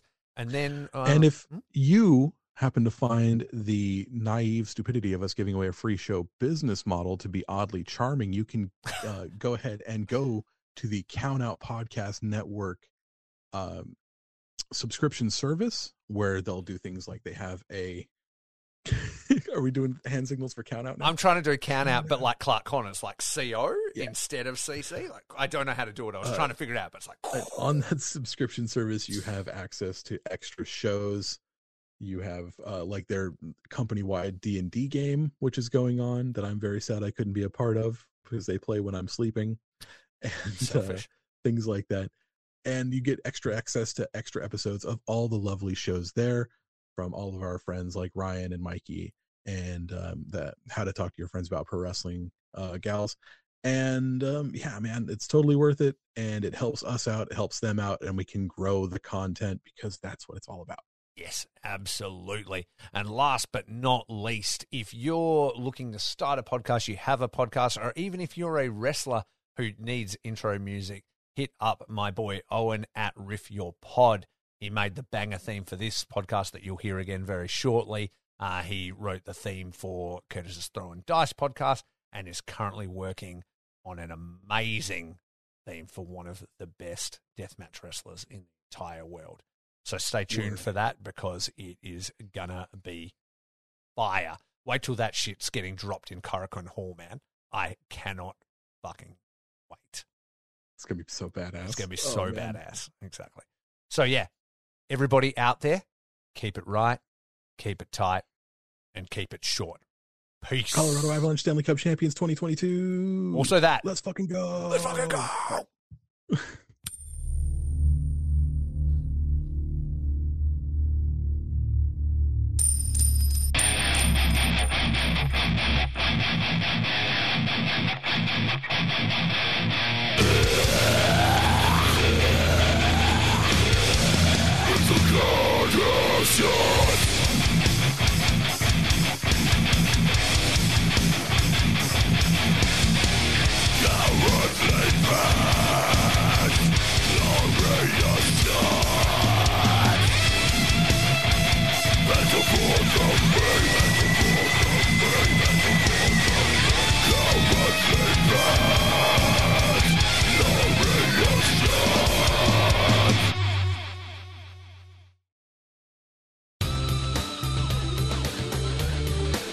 This has been a Count Out Podcast.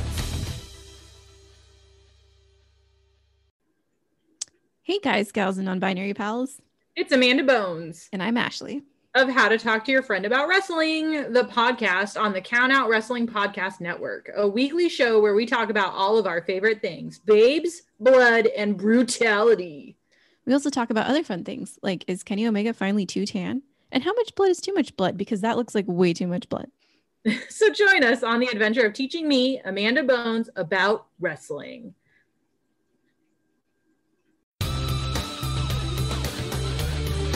This has been a Count Out Podcast.